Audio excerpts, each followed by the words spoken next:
All right, how's everybody doing today? Hotep, hey, this is Michael Imhotep, founder of the African History Network, host of the African History Network show. It is Monday, February 26, 2024. It's still African American History Month, Black History Month, and I'm here with this beautiful sister, Rue Simmons, who you've seen all over media over the past few years. How you doing today, Robin? I'm blessed. I'm fantastic. I'm happy to be here. Reparations now. Absolutely, absolutely. And when people say reparations now, you know me. I interviewed Robin, I think it was 2021, 2022 on the African History Network show when she was still on the City Council of Evanston, Illinois. We'll get into that. And when people say reparations now, my response is reparations how? Because not you, but a lot of these people out here saying reparations now, I can't tell you how to get reparations. So what we're going to do today, everybody, Robin is the executive director of First Repair. Okay. She's the founder and executive director of First Repair, which is a not-for-profit organization that informs local reparations nationally,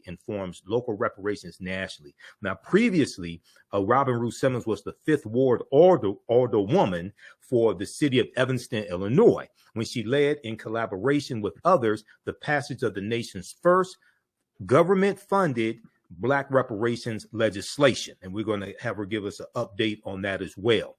Okay, to date, $20 million has been committed to reparations by the City of Evanston, Illinois. She serves as the chairperson of the city's reparations committee, which oversees its initial restorative housing program. It began disbursements in January 2021. Several other governmental entities across the country are actively seeking to follow Evanston's example. So she has since left City Council in Evanston, Illinois, and I wanted to bring her on. We've been talking for the past few months on and off. We were on Roland Martin Unfiltered in 2023 together. I don't even think she knew I was going to be on the show. But I wanted her to come on to give us an update on what's taking place across the country for local reparations initiatives. But also there is a new reparations anthem that has just been released. So give us an update on all this, Robin, and you can start with the reparations anthem if you want. Awesome. Well, I'll start with that. I could not be more excited. I had a vision that in the same vein of self-destruction and fight the power and even We Are the World, that there would be a collaboration of hip hop artists to bring forth a reparations anthem and inform, energize in the way that political rap has done for many, many years. I think about my own origin story, being radicalized and, very proud to be Black. It started with Fight the Power. It started with KRS-One and Public Enemy and their art informing my politics.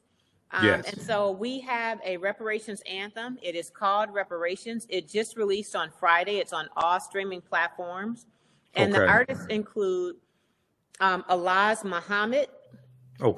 Raz Cass, who we've all known for many, many years, The Holy Thief, Golden Child, and Supreme Kai. It is produced by Arm Real and Jahi Allah Most High Entertainment. And the song is it's everything. It sounds good. The message is tight. The education is factual. The drums, there's a live violin. There's a live trumpet being played by Alaz, the brother right here who you have on the screen. So please do visit firstrepair.org and you will find the song. You'll learn about all of the artists and the producers. The goals of this song is not for entertainment. Let's say, like KRS-One says, it's edutainment, perhaps, but I really look at it as activism. So please do enjoy it. Download it everywhere. There is a video also. So if you go to First Repair YouTube page, you'll see a full music video that actually just released today, and all the artists are featured in there as well. First Repair YouTube video. So let's play a sample of the song. And I have a question. Go ahead. Before you get into it, can you play a sample of the video? It might be more interesting. Yeah, I can play a sample of the video. Okay, and then that way they can see some visuals. Okay, so the YouTube channel is, what's the YouTube channel? It should be First Repair on YouTube. Okay, First Repair on YouTube. So we'll pull that up. Okay. First Repair on YouTube. So people subscribe to this YouTube channel, First Repair. Okay, and we see reparations. We see it right here. Mm-hmm. Okay, so we're gonna bring this up. Let me see. Can you hear it playing? Can you hear it playing? I gotta open up line 3. Hold on. Okay, now. Yeah. Can you hear it? Yes. Okay. We can't see it though. So no, if we...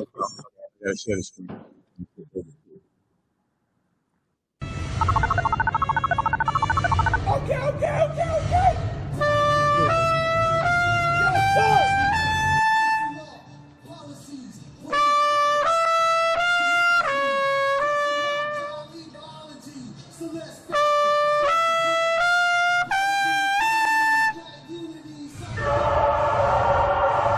In spite of all the terror, all the harm, all the crimes against our humanity, we have over 400 years of Black resilience.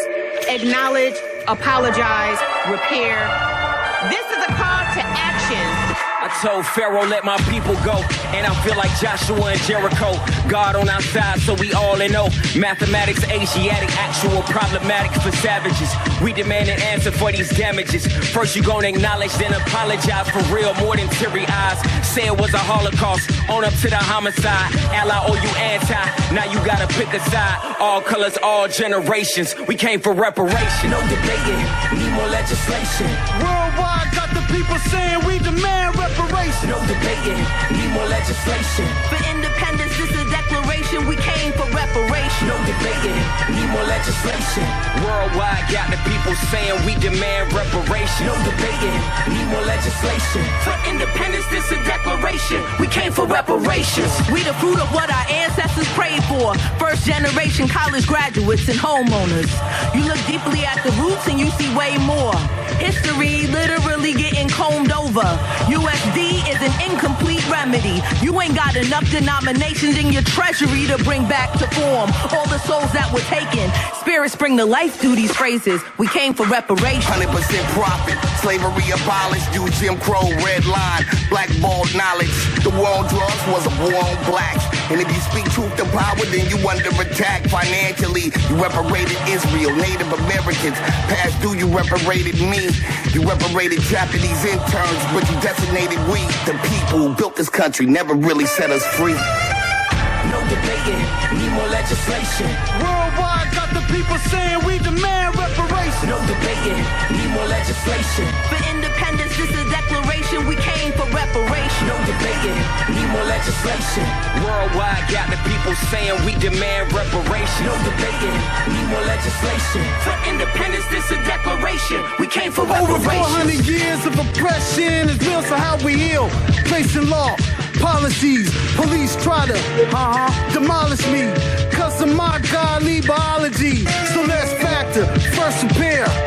Power the economy, Black unity, solidarity. Not asking for handouts or charity, but how can we overcome disparities? We came for reparations. No debating, need more legislation. Worldwide got the people saying we demand reparations. No debating, need more legislation. For independence, this is a declaration. We came for reparations. No debating, need more legislation. Worldwide got the people saying we demand reparation. No debating, need more legislation. For independence, this is a declaration. We came for Golden, I reparations. see the vision like I was looking through her eyes. It's time we get paid, need my piece of the pie. We want reparations, no more segregations. Talking for the acres, now that's a celebration. On the back of the bus, I'm feeling just like Rosa. For my ancestors, look amongst us. For my children's children, I walk like Moses. We the people, God bless the chosen. All right, so that is the All new right, so I video. want everybody on this side of the room to say, agitate. Let me hear you. Agitate. This side, educate. Educate. That side, organize. Again, agitate, educate, organize. All right. We're going to make reparations. So that was the song Reparations hip hop anthem. And you can watch that at First Repair. You can stream the song wherever you stream your music. So explain to us what we just saw there, Robin. Well, what we saw was a video, included all the artists, but you saw artists that are activists, that are passionate, Black folks demanding reparations and putting it to lyrics and a beat. You saw intergenerational, interfaith even. What I love about the project and the artists is that we came together. There is Islamic brothers, both in the nation, 5%ers, Christian, intergenerational from millennials up to Gen X, like myself, like me and Brother Michael. And it really showed how we can come together, even with differences. The same thing we demand is reparations. We are dealing with the same struggles. And so the video was shot, and the artists are from different locations. So you have artists that are from the West Coast, Los Angeles, Las Vegas. You have artists from New Jersey, Detroit, Evanston, Illinois. The Golden Child is the son of Evanston. That's who wraps up the song. And then we ended it with Queen's mother, sister, Nkechi Taifa. If those are following the reparations movement, you know Nkechi Taifa, attorney, Black power, Black lawyer. And she is always one that really gets us energized. And that's what you saw. It was kind of grainy or buffering on here, but it looks much better when you view it yourself on your YouTube channel. And thank you so much for making this space for the video to be premiered. Oh, no problem. No problem. I saw some people at the different conferences that I know. Looked like Dr. Greg Carr was there. Was Dr. Greg Carr? I don't think Dr. Greg Carr was in there, but a lot of... With Dr. Julian Malveaux, Dr. Ron Daniels. I saw Cam Howard from Incobra. I saw attorney Areva Martin. I've been on her radio show, KBLA 1580 AM out of Southern California, Tavis Smiley's radio station. You see her as a legal analyst on CNN. So I saw Areva Martin. So I saw a number of people there that I know. Okay, so let's get into this. So we have the reparations anthem. Now, what is the purpose of the reparations anthem? What do you want it to accomplish? So its purpose is to amplify the reparations movement. What we have found is a couple of things. One, and all of that B-roll you saw in there was different conferences that we've had over the last 2023. We are not seeing young leadership engaged in the way we would like to have the young voices engaged. And so our hope is that this genre, attracts new audiences. We're finding that even when we get young leadership to the table, that there is a disconnect. What exactly is legislation? Well, what exactly is reparations other than a check?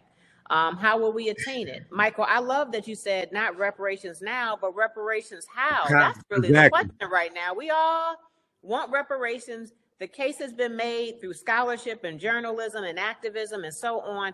But how are we going to do it? How are we going to achieve it? And so cities like Evanston, Illinois, Asheville, North Carolina, now Detroit, Michigan, on its way to reparations, is showing that there is a path forward to reparations, a comprehensive path forward. Reparations is far more than just a check. There are 5 components of reparations under international law standards, and many, many recommendations that Black folks are making in community. So my hope is that this song broadens the conversation around reparations, makes it more inclusive, makes it more interesting and relevant to younger Black folks, leaders, activists, and so on. And that it unites Black people around reparations, where we have difference of opinions. Who's eligible? What forms of reparations go first? How do you administer it? And these sorts of things. We're arguing about the wrong thing. We're arguing about HR 40 that hasn't even been established yet. We need to unite. Sustain. Right. Sustain. Yeah, exactly. So that's my hope. So this is not to entertain you, but it is to educate in the same way that KRS-One does. And that was my call to action to the artists. We need a song that inspires, it uplifts, it educates, it unites, and it has to bounce. So the drums are going to be very important so we can enjoy it and feel it. And I think they delivered. Okay. All right. Thanks. So let's approach it like this, because people know me. I'm a historian. I'm also a national political commentator. I have experience in writing public policy for the city of Detroit. I will actually be presenting to the Detroit Reparations Task Force on Saturday, March 2nd, 2024, 2 p.m., dealing with what are municipal reparations. So I like to define things and take things step by step. So first of all, because you were the one who spearheaded the first government-funded reparations program at the city level, please define for us what reparations are. The reason why I say that is because, unfortunately, reparations have become synonymous with slavery. And slavery happened to varying degrees throughout the country, and you have a few states that didn't have slavery, basically. Okay, so please define for us what reparations is. First of all, I want to say that reparations is not novel or new. That there's this thought that reparations appeared with the brilliant article Case for Reparations by Brother Ta-Nehisi Coates in 2014, The Atlantic magazine. Yes. Long history of Black folks pursuing reparations, and many places you can go and get that education, including firstrepair.org. And the African History Network, but go ahead. Absolutely, and the African History Network. Yeah. Another thing is reparations is actually not exclusive to slavery and the transatlantic slave trade. Reparations are due also for all of its vestiges and its legacies that continued on. Even after slavery was abolished, we had, lynching, Jim Crow era, mass incarceration, the war on drugs, predatory lending, redlining, and even anti-Black policy that is baked into public policy today that looks like equity, and it's not. And so reparations is a way to make amends in a tangible way, and that is to be prescribed by the Black community, informed by the Black community on what that is, to repair a past harm. It is a legislative response. In this case, there are other responses that are legal responses in lawsuits, like the work that is being led by Rue Simmons with the Tulsa survivors. There are other, like Areva Martin, who also is leading reparation lawsuits, just not only in her own city, Palm Springs, but now taking on the descendants of St. Louis University reparations pursuit as well. So reparations can be cash, but it's also housing redress, different practices and resources that restore wealth. You can build wealth through home equity. You can build wealth through education. Health needs to be addressed. We have a life expectancy gap in this nation. In my city, it's 13 years between Black and white. Our sister city to the immediate south of us, Chicago, it's 30-year different life expectancy between Black and white in Chicago. And I'm sure Detroit has similar life expectancy disparities, as well as wealth gap, education gap, and so on. And so we need all forms of repair. And I'm with passing initial reparations and building on it, because it's also not a settlement. I know in Evanston, when we passed our first legislation, there was some criticism as if we thought we had solved for, our crisis. No, it is a first tangible step. $20 million is tangible. That's real. That's $20 million of wealth being restored in Black community, and we need to do more. And I'm proud to see so many cities, like one of my favorite cities, Detroit, Michigan, taking steps to do more. Well, $20 million is more than anybody else has gotten for reparations. And let's put it out here. Evanston, Illinois, at the time, back in 2021, Evanston, Illinois was a city of approximately 60,000 people. The African-American population was 16% and declining. Okay. So one of the first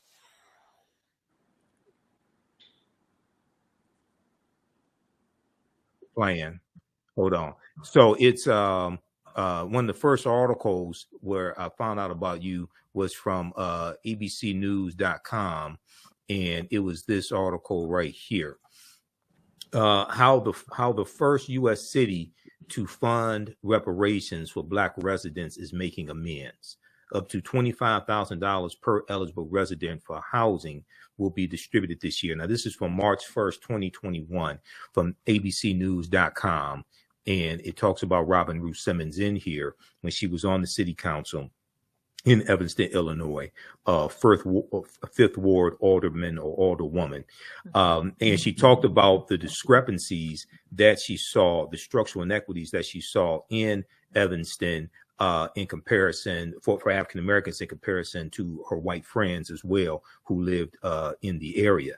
Now, what happened is explain to people why, because you all got some flack for this from what I call reparations reactionaries who didn't do the research. But we talked about this when I first, even before I interviewed you, when I was setting up the interview back in 2021. Explain to people why you all chose to do housing vouchers and focus on housing discrimination in Evanston, Illinois, as opposed to slavery. So one, we're a municipality. We're in a free state, and we are a municipality, fortunately a home rule municipality, but slavery and many other federal harms and crimes against Black folk are outside of our purview. So the very first thing that you need to do in developing reparations initiatives is develop a harm report, a history of what the anti-Black practice was in your specific locality. And in doing that, one of the next most important best practices of reparations is that the Black community is convened and is informing the process and prescribing what redress looks like. So we heard from our Black community on what forms of reparations do we want. Overwhelmingly, our Black community wanted some form of housing redress because of a zoning law that restricted us to a neighborhood that was further disinvested in, and all the things that we know about in our Black cities. And so first of all, we had a harm report that named a law that was in effect from 1919 until 1969, when federal fair housing was passed. And we could calculate there had been damages due, financial damages and housing related damages. And then secondly, we had a Black community that supported housing by consensus. The majority of those that participated supported housing. And then thirdly, this is back to Michael's reparations how, and I want to get that on a t-shirt, Michael. So let's just get that on. Okay. How, right? Yes. How we had to have a legal framework for reparations. Reparations it's unprecedented. It is provocative. It draws out agitators and opposition that have a lot of resources and will sue you and try to derail your work. So we had to have a legal framework, and our corporation counsel, Nick Cummings, who you may want to have on your show one day, with his support of his colleagues, including the brilliant Professor Justin Hansford from Thurgood Marshall Civil Rights Center at Howard Law School, they came up with what they call a narrowly tailored legal framework for reparations, which would allow us to have a viable reparations plan, one that wasn't like reparations for slavery in a city that can't connect directly. Now, yes, indirectly, yes, we can connect the dots. Let me say this because I brought this up when the first time I interviewed you. I read some of the 70-page report that you all put out. Now, was that the city council to put that out, or was that somebody you commissioned to do the research? Who it was commissioned, and it was done by Shorefront Legacy Center, Dino Robinson. Yeah, that's right. Yeah. Dino, and somewhere here in the office, I have that 70-page report. Okay. Now, this is the article from abcnews.com from March 2021. This is what happens when people don't do research and jump out here talking about slavery. Robin Rue Simmons and her colleagues have the support of local historian Dino Robinson in building the case for reparations. Robinson is the founder of the Shorefront Legacy Center in Evanston, Illinois, an archive dedicated solely to chronicling and celebrating the local Black history that had long gone ignored. In a 70-page plus report, Dino Robinson documented discrimination and racism in Evanston, Illinois that dated back to the late 1800s. Now, this is what's important for people to understand. And I brought this up during the first interview I did with Robin. The state of Illinois abolished slavery in 1818. The city of Evanston, Illinois was not founded until the 1840s. The city of Evanston, Illinois does not have a history of slavery. You have to understand history specifically to the municipality or the state that you're talking about, where the redress is going to come from. A city is not going to repair the damage of something that the city was not responsible for causing or inflicting, because the city doesn't have those type of resources. A city is not going to repair the damage that the federal government did. Okay. Evanston, Illinois is a city of 60,000 people back in 2021, 2020, 16% African-American population, and it was a declining African-American population then. When you research this, you'll find out that there were African-Americans who were still alive who were the victims of redlining and housing discrimination decades prior. And if I remember correctly, African-Americans were the victims of housing discrimination starting about the 1890s. Is that correct? That's even before we called redlining. Okay. Mm-hmm. Yes. So what I try to get people to understand when I talk about repairing the damage, one is not specific to slavery. You have to understand history. Okay. And you have to assess the damage that was done in the area that you're talking about and address it specifically. You have to study, you have to understand the laws and policies that were put in place that inflicted the harm, maldistributed wealth, pawn resources. So you understand the laws and policies that have to be put in place to repair the damage. Okay. So when we look at assessing the damage that was done that needs repairing, before you can make recommendations for reparations, you first have to properly assess the damage that was done. And then when we look at the California Reparations Task Force, when we look at their final report, what's so brilliant about what they did, this is a 1,000-page report that lays out 12 harms, the history of those 12 harms. It shows what happened at the federal level, what happened at the state level, and locally at different cities in the state of California. Then they lay out 115 policy recommendations to repair the damage. When you start getting into this report and seeing how pervasive and how deep the damage is, then you realize this is way beyond the check. It was laws and policies that inflicted the harm. It's going to be laws and policies that repair the damage of the harm. So this is when we talk about the root concept of reparations, is to repair the damage that was done. That's the root concept, to make you whole again, to restore you to a level before the damage was done. Now, as a historian who also studies law and who's a national political commentator, I take repairing the damage to another level when we talk about understanding slavery and the legacy of slavery. You first have to analyze who African people were and what African people had before we were put into an institution that stripped us of our history, culture, language, spiritual systems, folklores, mores, family ties, cosmology, nationality, etc. If you start the conversation with us already in that institution being dehumanized, you don't even understand who we are and the type of damage that was done that has to be repaired. That's understanding it on a higher level. Okay.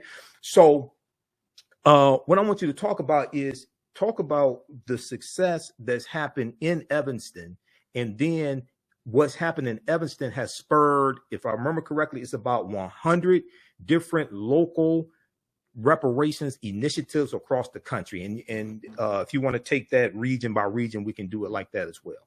Okay. So in Evanston, as we mentioned, we made our first legislation in 2019. You know, COVID happened pretty immediately after that.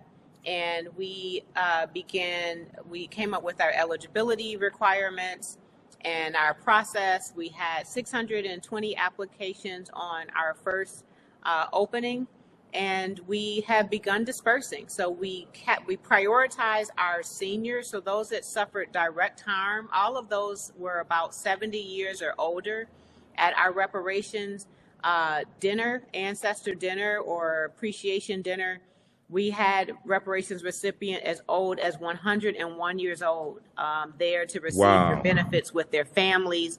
The amount of both joy and pain that is experienced in these ceremonies, where our mayor comes and offers another very intimate apology and acknowledgement and a commitment to repair. They're given a plaque, served a dinner. We have a formal libation that is a ceremonial libation that's done by Dr. Gilo Logan, and they receive their benefits. So the other thing that happened, Michael, since we last talked, is we did get enough legal support to have cash as an option. So there was some community members that really wanted to opt for cash. They may have circumstances where, because of their age and circumstances, they would not be purchasing a home and didn't have one to improve. So now you do have the option to choose cash as a benefit. We expanded our revenue streams. Initially, it was cannabis sales tax revenue only. Right. Now it is also real estate transfer taxes as well. So that's how we got the additional $10 million.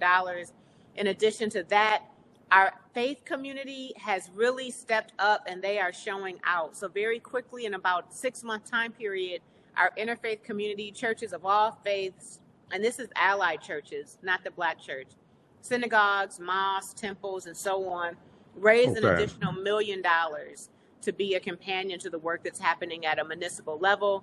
Our local community foundation has joined in.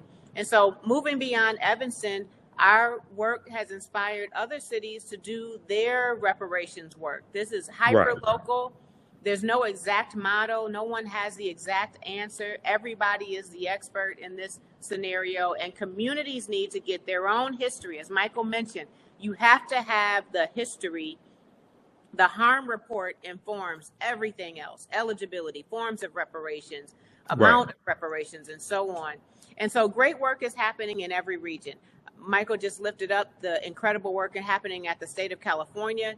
In addition to those proposals that have been supported by the Black Caucus there for the state level, great work is happening in San Francisco, Sacramento, Palm Springs. We mentioned that being led by attorney Areva Martin, Los Angeles, California, and a growing list of cities in the West. We have Denver, Colorado stepping up. We have Kansas City, Missouri doing incredible work there under the leadership of Sister Janae. And they have actually a mayoral appointed task force as well, in addition to their community task force. Baba Mickey Dean, those longtime movement leaders will know Mickey Dean, attorney Mickey Dean out of Kansas City, Missouri. We have Detroit, Michigan, who, grassroots led, organizing initially with Brother Keith Williams, the ballot initiative. Detroit still the only city to successfully advance reparations with the ballot initiative, which is brilliant with the 80% Black electorate. Makes a lot of sense. So glad to see that Detroit task force has been funded to begin doing some work, and I'm looking forward to seeing a harm report coming out of that commission. The East they are on it. We have Amherst, Massachusetts. The state of New York is the third state to pass reparations task force. Illinois was actually the second, but is still in the process of seating theirs. But the state of New York, you have Amherst, Massachusetts, Boston, Massachusetts, Providence, Rhode Island, long list of activity, Cambridge, Massachusetts happening in the East. And not surprisingly, the southern states have a lot more partisan issues. So they are not as embracing reparations broadly as some of the other regions, but South Fulton County, Georgia, Atlanta South Fulton County is having their task force, has strong leadership, very well organized, very well prepared to lead to reparations for their county.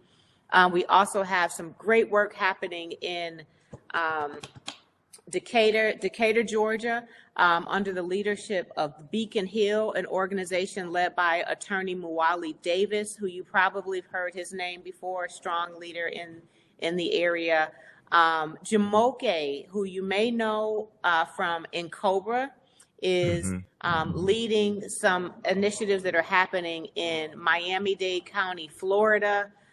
Tulsa, Oklahoma has both the lawsuit being led by attorney Rue Simmons, as well as the legislative work towards reparations led by Councilwoman Vanessa Hall Harper and grassroots leaders like Christy Williams and others, Greg and Charles and Demaria. So there's so much happening. And all of this really leads to really what's happening at the national or federal level. And I'll give you that update. Go ahead. HR 40 was introduced by... HR 40, okay. HR 40 was introduced 1989. We all know that. Great Rep. John Conyers. It has been introduced every year since 1989. And this last Congress, there actually was enough support in the House for it to pass, but there was not enough political will to call a floor vote. So we moved on past that Congress, and without a floor vote, there's a Senate companion bill. There's no delusion that it will pass the Senate. And that's why reparations leaders are calling for an executive order right now for reparations. And but what I can say is all of an executive order from who for reparations? All right, I'm sorry. An executive order from President Biden for HR 40 to be established, the commission to be established, which in 2015 was amended to include not only study, but to develop reparations proposals under the leadership of Congresswoman Sheila Jackson Lee. Okay, now let me ask you a question, because I'm a historian, national political commentator, and have experience in writing public policy. And when I was on a commission to write an executive order for the city of Detroit some years ago, the first thing that corporate counsel told us, Sharon McPhail, the first thing that she told us was that it's illegal to write policies that are exclusively for one race of people or ethnicity. So you already know that. And that's Title VI of the 1964 Civil Rights Act, Section 601, non-discrimination and federally assisted programs. And I'm going to bring it up right here. People can go to archives.gov and read the 1964 Civil Rights Act if you haven't read it. And when I spoke at King Solomon Baptist Church for the Kwanzaa celebration, December 27th, 2023, I brought this up as well, okay?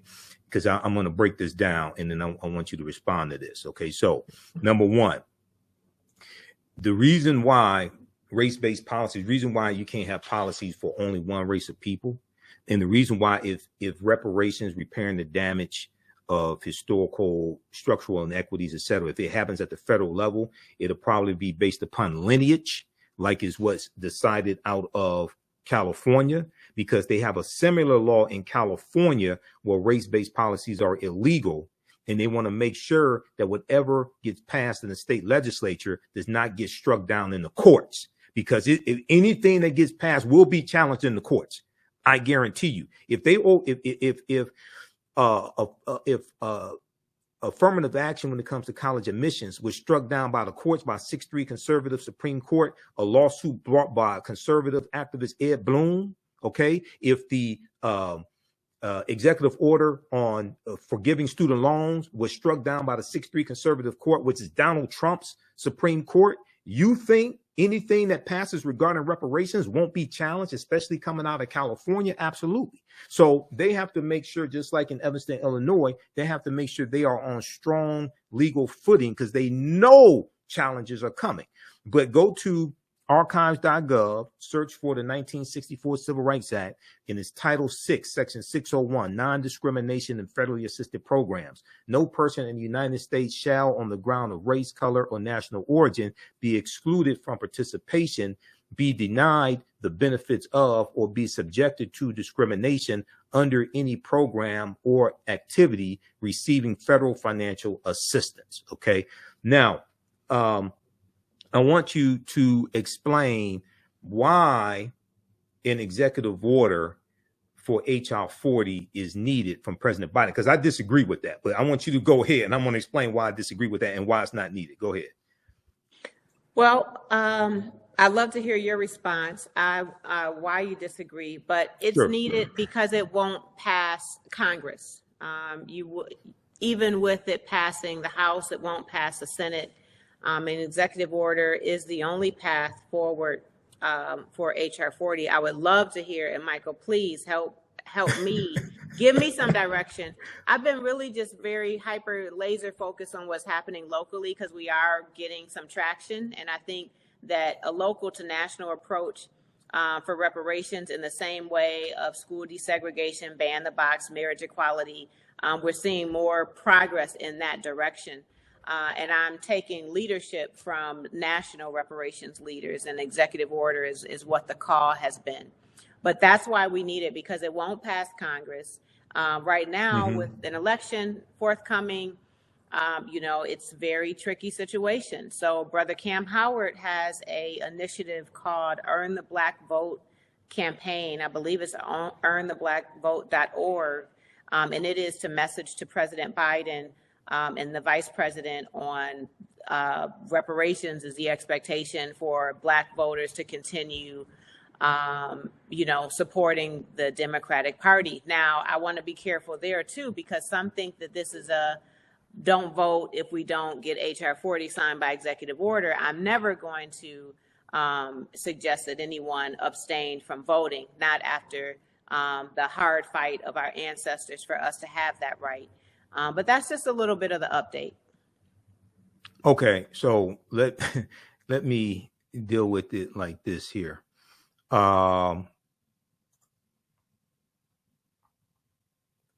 If we look at this article from Associated Press, this article deals with, name of this article, Japanese Americans Won Redress, Fight for Black Reparations. Okay. This article deals with how you have some Japanese Americans who are siding with and helping African Americans fight for reparations and actually get something. This is from February 24th, 2023. I talked about this on the African History Network show, as well as on Faraji Muhammad's show, The Culture, on the Black Star Network, which is Roland Martin's network. And people can watch me on Roland Martin Unfiltered each Friday, 6 p.m. to 8 p.m. Download the Black Star Network. Okay. Here's why trying to get a executive order for HR 40 is not going to happen. And it's not, and I'm going to tell you why it's not needed. Okay. When we look at this here, Pew Research did a study in 2024, survey in 2023, and they found only 30% of U.S. adults surveyed supported reparations for slavery. Only 30%. Okay. Basically, 2/3 of Americans are against reparations. Now, number one, Americans are very ignorant of history. 1, 2, Americans don't understand the U.S. Constitution. And there's a story from CBS.com, January 2021. Actually, it's January 19th, 2021, the day before the inauguration of Joe Biden and Kamala Harris, which talks about how Americans are very ignorant of the U.S. Constitution, don't understand law. And if they don't understand law, they don't understand history. 77% of whom were Black Americans who support reparations. Okay, that's not surprising. Support among Latinos and Asians was 39% and 33% respectively, and white Americans had the lowest rate of support at 18%. But white Americans, based upon the 2020 census, make up 57% of the U.S. population. African Americans are about 13.5% of the population. Asian Americans are right around 5% of the population. Latinos are about 19 to 20% of the U.S. population. Okay. You don't have support in the Senate because you need 60 votes in the U.S. Senate. You have no Republicans that support reparations. You have an executive, and you don't need an executive order to convene a commission to study reparations. What they should do, because what happens is if that happens, now let's look at something. Look at the backlash that took place when there was $5 billion of debt forgiveness for farmers of color in the $1.9 trillion American Rescue Plan.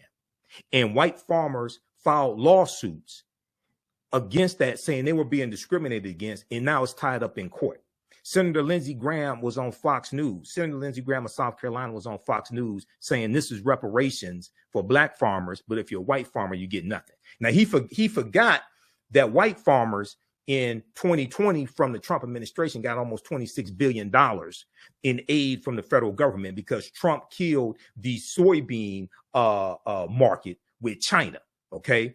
And African-American farmers got 1/10 of 1%. They got 26 million. White farmers got almost 26 billion. Lindsey Graham forgot about that, okay? So because of this anti-critical race theory climate, this anti-DEI climate, diversity, equity, inclusion climate, the assault on African-American history in various states, passing laws targeting that, the way I think to go about this to reduce opposition and actually get something accomplished, this 1,000-page report from the California Reparations Task Force, which is the most extensive analysis and study of African Americans since the 1968 Kerner Commission report, they've already done the research. They lay out 12 harms here. I'm going to show you those 12 harms. They lay out 12 harms, but more importantly, they lay out 115 policy recommendations to repair the damage. The first thing that we should do, because 2/3 of Americans are against what we want, and most of the people who got to vote for this at the federal level are white. It takes 218 votes in the House of Representatives. African Americans only make up about 12% of the House. No black Republicans support reparations. Okay. Byron Donalds out of Florida doesn't support it. Burgess Owens out of Utah doesn't support it. John James right here out of Detroit doesn't support, well, Metro Detroit. He doesn't support it. And then Senator Tim Scott in the Senate, he's already said he's against reparations. He spoke out against the debt forgiveness for farmers of color that was in the $1.9 trillion American Rescue Plan that no Republicans in the House or the Senate voted for. Okay, so you don't have the votes in the House or the Senate. But the first thing that they should do, I think, if you want to get something accomplished, because 2/3 of Americans are against what we call reparations, take the term reparations off of what you want. Secondly, take these 115 policy recommendations that California laid out and push those policy recommendations, take the term reparations off of it. If you got to do 115 separate bills, because there's not going to be one bill that takes care of all this. You said before it's going to have to be a generation of repairing of the damage. Okay, take those 115 policy recommendations, craft versions of it at the federal level, state level, local level. The most important thing you have to show, and let me show this study here. I did a 1.5-hour presentation when this study came out from Citigroup Bank. CBS.com has this article from, 2020. This study shows how racism has cost the U.S. government the U.S. economy, I should say, $16 trillion, not over 246 years, okay, not since 1900, but from 2000 to 2020, over a 20-year period of time, okay? What this study shows is how racism hurts everybody. The most important thing that has to happen, especially at the federal level, because most of the people who got to vote for this in the House of Representatives are white. And in the Senate, you need 60 votes to get this bill passed. Any bill that doesn't qualify for the budget reconciliation process, which requires a simple majority of 51, or doesn't apply to judges, which requires a simple majority of 51, you need 60, which means you're going to need some Republicans to vote for it, and no Republicans in the Senate support reparations. Okay, so what this does, this shows how racism is hurting everyone, even though the brunt of the harm is on African Americans.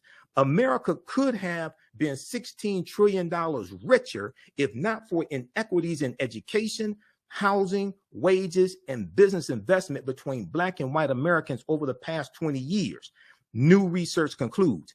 The study released by Citigroup is the latest in a body of research that attempts to quantify the economic impact of systemic racism. Because one of the things that has to happen is the focus has to be shifted from slavery which it lasted 246 years, shift the focus from slavery to present day structural inequities, because those present day structural inequities are the legacy of slavery, and deal with the laws and policies that were put in place that created these structural inequities, and you can trace that back to slavery. This is the latest in a body of research that attempts to quantify the economic impact of systemic racism. Citigroup arrived at a $16 trillion figure after estimating that Black workers have lost $113 billion in potential wages over the past 2 decades because they could not get a college degree. 2, the housing market lost $218 billion in sales because Black applicants could not get home loans. 3, about $13 trillion in business revenue never flowed into the U.S. economy because Black entrepreneurs could not access bank loans. Now, what this shows is that if you correct these harms, if you correct these policies, this helps everybody. Correcting these structural inequities is good for America. It goes on to say, what's more, the U.S. could have $5 trillion in gross domestic product over the next 5 years if those gaps and others were closed today, the study indicated. You're dealing with laws and policies. So the way this has to be marketed, I think, number one, understanding the last 500 years of history, 2, understanding white people. Okay. If this is marketed as just benefiting Black people, we're going to lose 11 times out of 10. If this is marketed as just benefiting Black people, you have to use the evidence to show how this helps everybody, because it does. Policies that are good for African Americans are good for America in general. And if you take the term reparations off of what we want, because that becomes a huge target. Look at what happened in San Francisco when they rolled out their 100 plus. When the San Francisco Reparations Task Force laid out their 100 plus policy recommendations, and somebody threw out $5 million for every Black person in San Francisco, what happened? All the other realistic stuff got pushed to the side, and people were focusing on fantasy. Now, nobody, and I dealt with this here on the African History Network show, nobody focused on the fact, well, San Francisco has a African-American population of about 50,000 people. African-Americans are 6% of the population in San Francisco. They're going to have guidelines for who qualifies, just like at the state level. If 20,000 out of 50,000 African-Americans qualify for $5 million, that's $100 billion. $100 billion is 7 times the annual budget of the city of San Francisco, which has an annual budget of $14 billion and is facing, at the time that proposal was made, a projected 2-year budget shortfall of $728 million. Ain't no way in the hell in this lifetime or the next, something even remotely close to that. But people just throw out bullshit. And then what happened was, if you go Google those articles, 90% of the media coverage was focusing on fantasy. And then I have the video. One of the members of the city council was being interviewed by one of the local news stations. I played this on the African History Network show. The white newscasters wanted to talk about the $5 million for every Black person. He said, the guy from city council said, we got over 100 policies. I'll be happy to talk about some of these other policies. They wanted to deal with fantasy. And what you do is you shoot yourself in both feet, wonder why you limping around. Some of us are not approaching this strategically to actually get something accomplished. 1, 2, be able to keep what you got once you get sued to take it away from you. Go ahead. You're right. I mean, I don't have anything to add. You're absolutely right. And to that point, it was the cost of segregation report, but also a report called the case for reparations, the cost of segregation, which much like the Citigroup report, it was based in 2018. It used Chicago, Illinois as an example on what would happen if its racial segregation was addressed. And it was something like $4 billion to Chicago GDP. Millions more household income for Black families, more college degrees, less neighborhood violence, less poverty, and so on. So it really showed how reparations, reparative justice, addressing racial discrimination and anti-Blackness is a public benefit. Hate to default to that because just based on it being righteous and just and those things, we should be able to go there. But it is a public benefit to reparations. Repairing the Black community repairs an entire community. And that I do think, I agree with you completely, Michael, is something that we should lean into more when we are developing compelling, founded, viable options for reparations. We should lean into what the public benefit is as well. Absolutely. Absolutely. You have to understand how to market this. You know, in business school, we study a concept called WIFM, what's in it for me. If you just go around talking about you owe us, you owe us, you owe us, I'm telling you, you're going to increase the opposition against you. Right. Okay. Especially when you're dealing with, especially when the majority of the people that got to vote in this stuff are white. That's right. And then they have to answer to their white constituents back home. People are not thinking this stuff through. Right. A lot of people are out here, you know, pushing their own agenda and, you know, elevating their social media platforms, things like this. And these are not viable things that are going to accomplish anything. Too many of our people are confusing activity with productivity and preying on the emotions of African Americans who don't understand law, don't really understand history. We have to look at this strategically. Most importantly is to make sure your policies are legally structured. So when you get sued, because you will get sued, you have the Freedom Fund, the Fearless Fund. You have the Fearless Fund, African American women, including actress Keisha Knight Pullum from the Cosby Show. They created a fund not exclusively for African American women, African American entrepreneurs. It's for women of color. The lawsuit from white conservative Ed Bloom, conservative activist, said it was for exclusively Black women. And they're suing, saying you're discriminated. And they said that you're violating the 1866 Civil Rights Act, which was passed by Congress, signed into law. That one is so that passed Congress. And I think it was for that one, I think it was because Johnson was the president after Lincoln was assassinated. I think they may have had a supermajority. I can't remember if Johnson signed it into law, but it passed Congress. And this was the foundation of the 14th Amendment of 1868. And that Civil Rights Act gave African Americans the right to enter into legal contracts. Okay. Because this is the year after slavery ended. Negotiate wages, things of this nature. So a bill that was passed over 150 years ago to help African Americans, now you have white conservatives suing, trying to use that same bill to lock us out of economic progress. This is the climate that you're in. So this is why I'm saying, no, we got, you know, if you study the history of slavery, there's a reason why most slaves who ran away at nighttime and not in the daytime. We have to think this, we have to be more strategic with this. Go ahead, sister. Yeah. So, you know, we are on the same side of this. We have been since our first interview, and we remain to think the same. There has to be strategy. We are emotional. We are enraged. The harm is so great.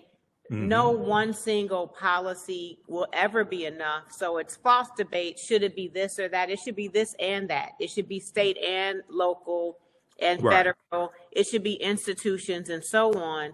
So one thing that has been disappointing is to see some folks rejecting any local reparations initiative because it's not enough. There's no argument there. I'm not arguing that it is. If you think that any one of our local reparations commissions believe that what we can do in our locality is enough, you are mistaken.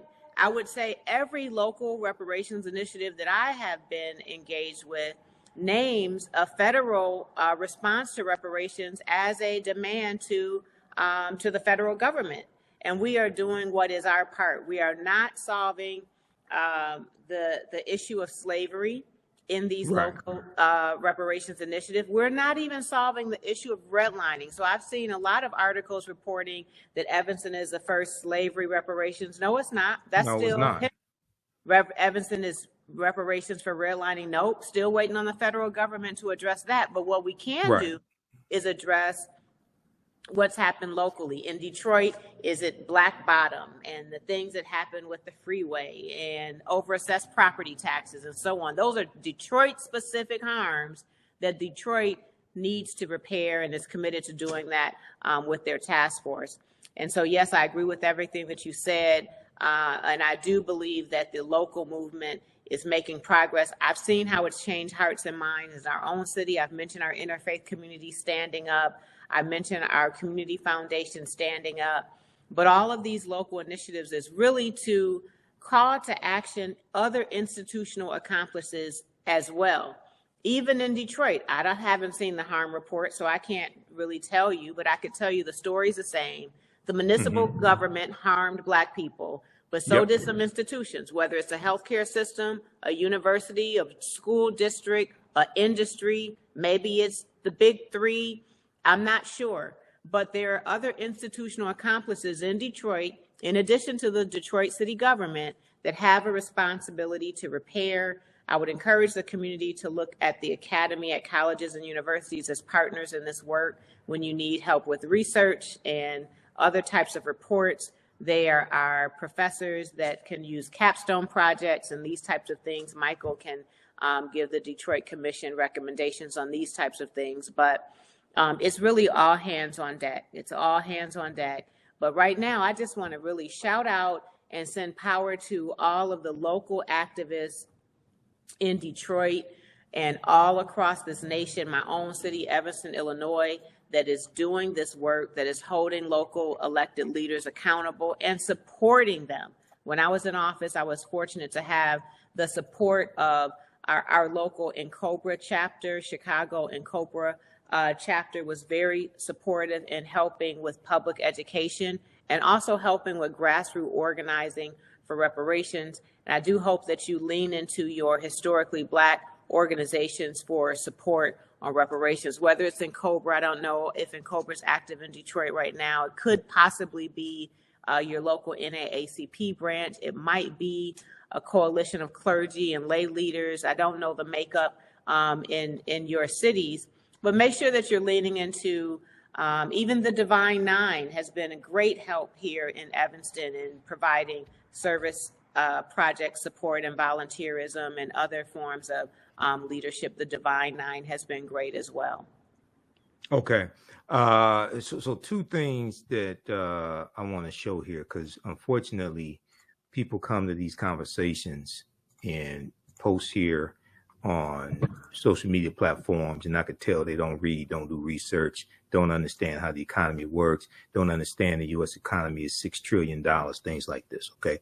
Now, first thing people need to do when they talk about the Biden-Harris administration, and I talk about this on the African History Network show, as well as on Roland Martin Unfiltered, go to whitehouse.gov and search for this fact sheet. The Biden-Harris administration advances equity and opportunity for Black Americans and communities across the country, because this is a 36-page document that takes you through policy by policy to show how these policies are helping the African American community.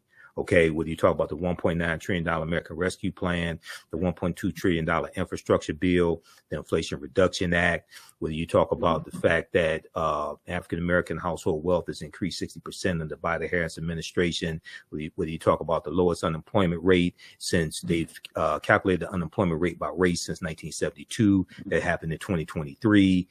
Policy after policy after policy, whether you talk about the Emmett Till anti-lynching bill, whether you talk about $5.8 billion for HBCUs in 2021, which is the most that HBCUs have ever gotten since they have existed. And there's been $7 billion so far for HBCUs under the Biden-Harris administration. Policy after policy after policy. So when people post nonsense here, I can tell you don't read. This is a different type of show. Go back to the social media disinformation agents that you're used to listening to, because this is a different type of show here. All right, now, so read this. I'm gonna post this link here, and if you do something as simple as Google, how have the policies of the Biden-Harris administration helped the African American community, the first thing that comes up is this document. If you did something as simple, if you didn't know anything about whitehouse.gov, which is the official website of the White House, all this information is at whitehouse.gov. Okay. If you didn't know anything like that, if all you did was just Google on your smartphone, and all these phones have a Google app, how have the policies of the Biden-Harris administration helped the African American community? The first document that comes up is this one here. And this is the version from February 27, 2023, because it first came out October 2021, and they've updated it periodically since then. Okay. Secondly, now you have some people, and I've had people call into my radio show, especially when I was on 910 AM WFDF here in Detroit, and they would say, well, Japanese got this, Japanese got reparations, things like this. Okay, so let's deal with that, because when I break down to people what happened, it's totally different than what they think happened. Okay, so let's look at this. This is at justice.gov. What's justice.gov? Justice.gov is the official website of the Department of Justice. Friday, February 19th, 1999. 10-year program to compensate Japanese Americans interned during World War II closes its doors. Okay, so what happened was 1988, the bill passed Congress, and it was signed into law by President Ronald Reagan. They had hearings.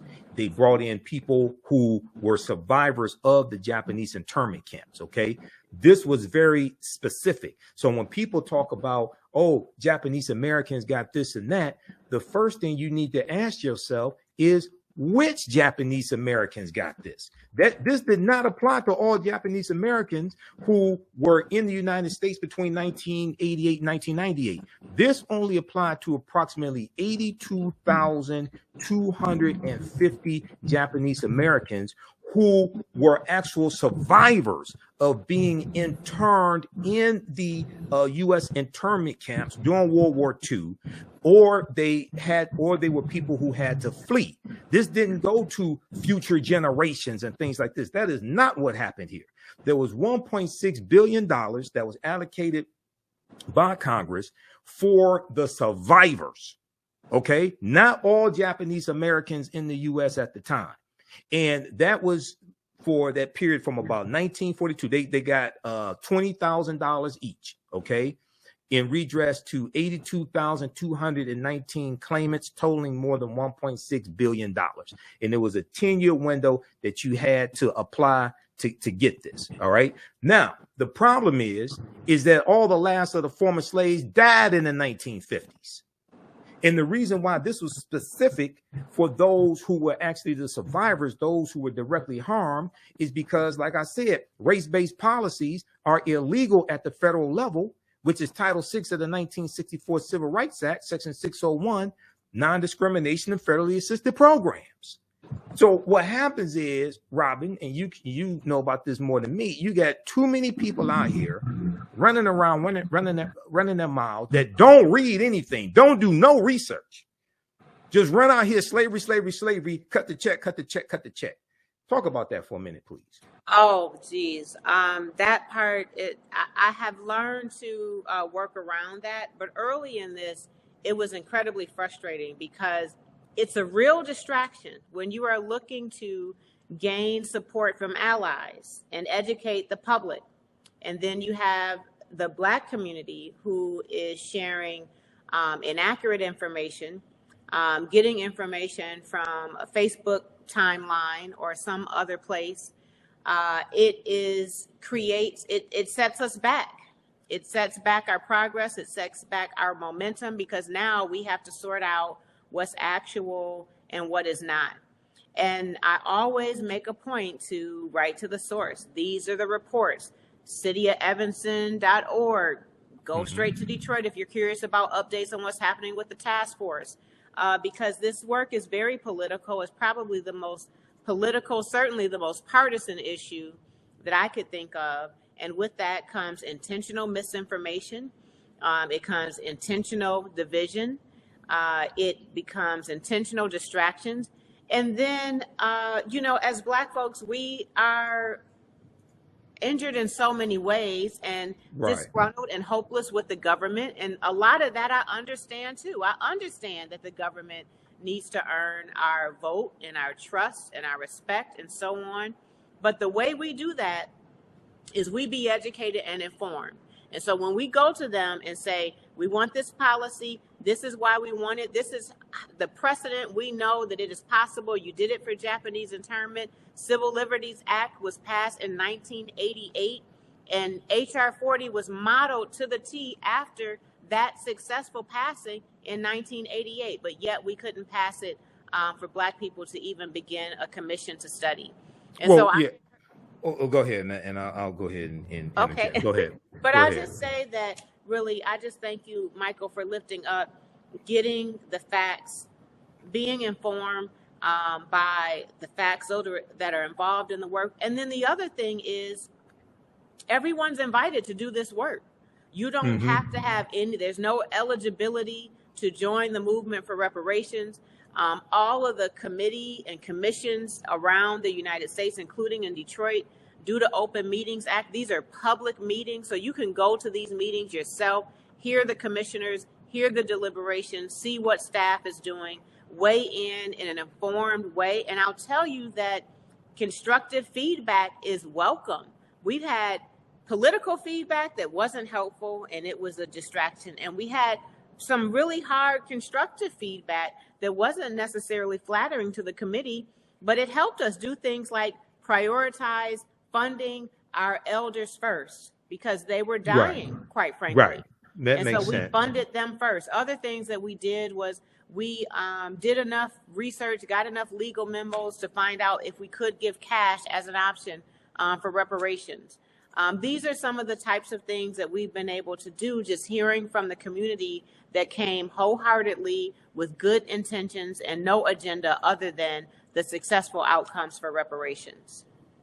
Okay. Now, the other thing, and I addressed this already, you have these idiots out here who say things like, the Asian community got a hate crimes bill. Okay. Now, what that means is you didn't read the bill. Because if you actually read the bill, you realize that one, that bill, the name of the bill is the COVID-19 Hate Crimes Act, number one. Number two, and it's at congress.gov, okay, the COVID-19 Hate Crimes Act, number one. And number two, that bill is based upon COVID-19 related hate crimes as opposed to race related hate crimes. Okay, so that, and number three, the bill deals with data collecting. It deals with funding data collecting, better data collecting for hate crimes, especially for the Asian American community, because they came after a number of them were shot and killed at spas. But when you read that bill, and I read the bill applies to anybody based upon race or ethnicity. The bill is not specific to Asian Americans. So when people say, oh, Asians got a hate crime bill, one, you didn't read the bill that you're talking about. Go to congress.gov and read these bills. And if you read this article here from the Washington Post, bill to combat hate crimes against Asian Americans passes Senate with bipartisan support. Okay. Now, what I find interesting is those same people that say Asians got a hate crime bill don't mention the Emmett Till anti-lynching bill. And that's the first anti-lynching bill that has ever passed in Congress and have been signed into law in 122 years. Since 1900, when Representative George Henry White of North Carolina, who was the last African-American left in both chambers of the legislative branch of the government, he proposed the first anti-lynching bill. It took 122 years, okay, for that Emmett Till anti-lynching bill, which makes it a federal hate crime to lynch someone, okay. What people call the Asian hate crime bill did not make it a federal hate crime to kill Asian Americans. That dealt with data collecting, and it dealt with funding language translators, because language barriers become a barrier for people whose first language is not English. So that becomes a barrier in reporting hate crimes. So people need to go read the bill. But if we look at this here, there's a part here, Department of Review and Expedite. Okay. with Representative Grace Ming as the lead House sponsor, the legislation would assign an official in the Justice Department to review and expedite all reports of hate crimes related to the coronavirus, because the name of the bill is the COVID-19 Hate Crimes Act, because you had Donald Trump out here calling COVID-19 Kung Flu. And what happened was there was an increase in hate crimes against the Asian American community. But when you actually read the bill, the language of the bill at congress.gov, because I've actually read the bill, because I go read a lot of these bills, so I know what the hell I'm talking about before I open my mouth. The bill applies to anybody, regardless of race or ethnicity, of hate crimes related to coronavirus, expand support for local and state enforcement agencies responding to these hate crimes, and issue guidance on mitigating the use of racially discriminatory language to describe the pandemic. Okay, so read this. There's a Kung Flu, the Donald Trump's comments about the Kung Flu and the China virus as possibly inspiration for attacks on Asian Americans, but the inference is easily understood. Okay, go read this. Now, the very same people, and this is how you know you're dealing with people who have absolutely no clue what the hell they're talking about, and they get their information from these black social media disinformation agents out here. The first hate crimes act or bill in the history of this country was signed into law in 1968 by President Lyndon Baines Johnson, and it was part of the Fair Housing Act in 1968, and it was the result of the modern day civil rights movement, and it was largely for African Americans. Okay, so what I don't understand is the very same people who talk about an Asian hate crime bill, and it's not called an Asian hate crime bill, and they haven't read the bill, somehow skip over the fact that the first hate crimes bill in the history of this country was largely for African Americans. Not only that, when you study the U.S. Department of Justice, do you know when the U.S. Department of Justice was created? Robin? I do not know. Okay. U.S. Department of Justice was created in 1870 during Reconstruction. The U.S. Department of Justice was largely created to enforce the new rights of African Americans, of the former slaves. People, go read this article from SmithsonianMag.com, the official website of the Smithsonian Institute. Created 150 years ago. The Justice Department's first mission was to protect black rights, because we have African American elected officials at the state level and local levels who were being attacked and killed by the Ku Klux Klan and other domestic terrorist organizations, and you have white Republicans being killed as well. But it was disproportionately us being attacked and killed. This is why the Department of Justice was created in the first place. The Office of the Attorney General goes back to about 1789.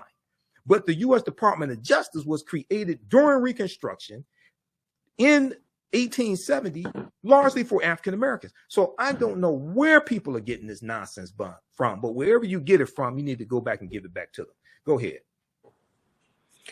You know, I can't add. I mean, you were teaching, you're preaching, and I do hope that if nothing else, the takeaway is for folks to get their information directly from the source. This is all public source. You don't have to subscribe, pay a fee, anything. You can be informed directly. But as it relates to the work that's happening in Detroit and other cities, I do recommend that you observe those meetings yourself. You don't have to participate. You don't even have to have public comment. And please don't have public comment if you're not informed.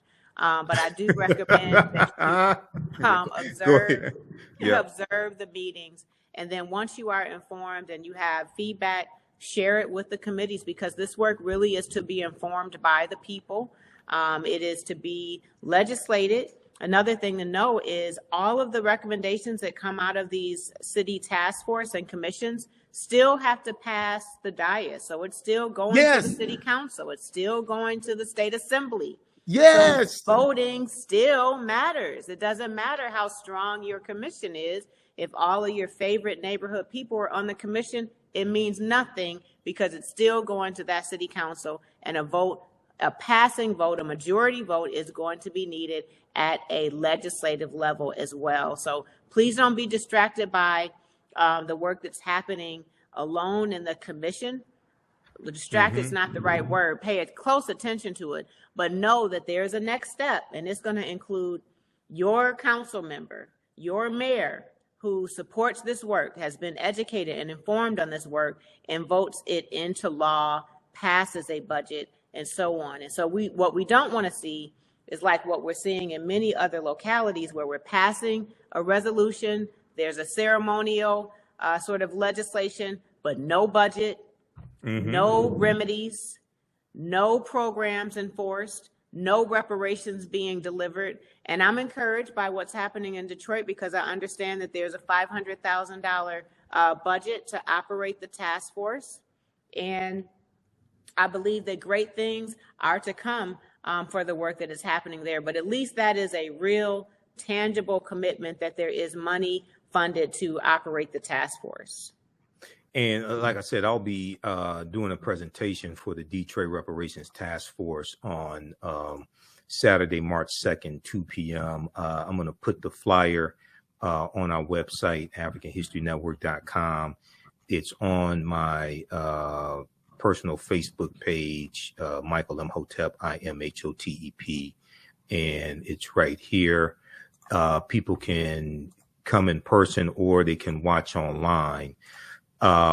This is, let's see, March 2nd, okay, 2 p.m. to 4 p.m., Farwell Recreation Center, 2711 Outer Drive, East Outer Drive, 2711 East Outer Drive, Detroit, Michigan. It's free and open to the public, 2 p.m. to 4 p.m. I'm the guest speaker. I'll deal with the case for municipal reparations. They have the link here to watch it on Zoom also if you can't make it. So we'll post that on our website also, because I'm working on my presentation. But it's so important.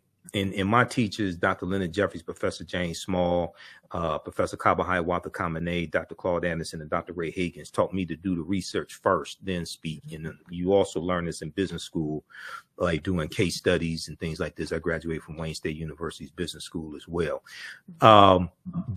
Lastly here, because we're going to wrap up here, but I was showing from the California Reparations Task Force, because one of the problems I think we run into is keep trying to reinvent the wheel.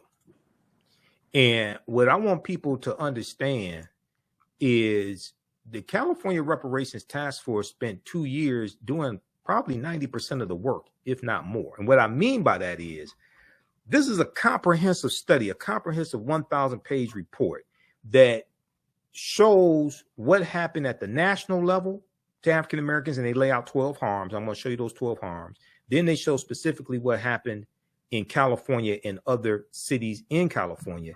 Then they lay out 115 policy recommendations. You don't need another 2-year study from the federal government. Build on this. Build on this. You're going to get studied to death. Yeah. I'm telling you. And then go back and look at the 1968 Kerner Commission report, because they make some of these same recommendations. You're going to get studied to death unless your job is to do studies. Now, if your job is to do studies, then okay, well, that's a whole nother conversation. All right. Now, and Dr. William Spriggs, he passed away. He was an economist, and you would see him often on Roland Martin Unfiltered as well. We were Facebook friends also. We would talk sometimes on Facebook. Okay. Now, they go through and lay out solutions. Okay.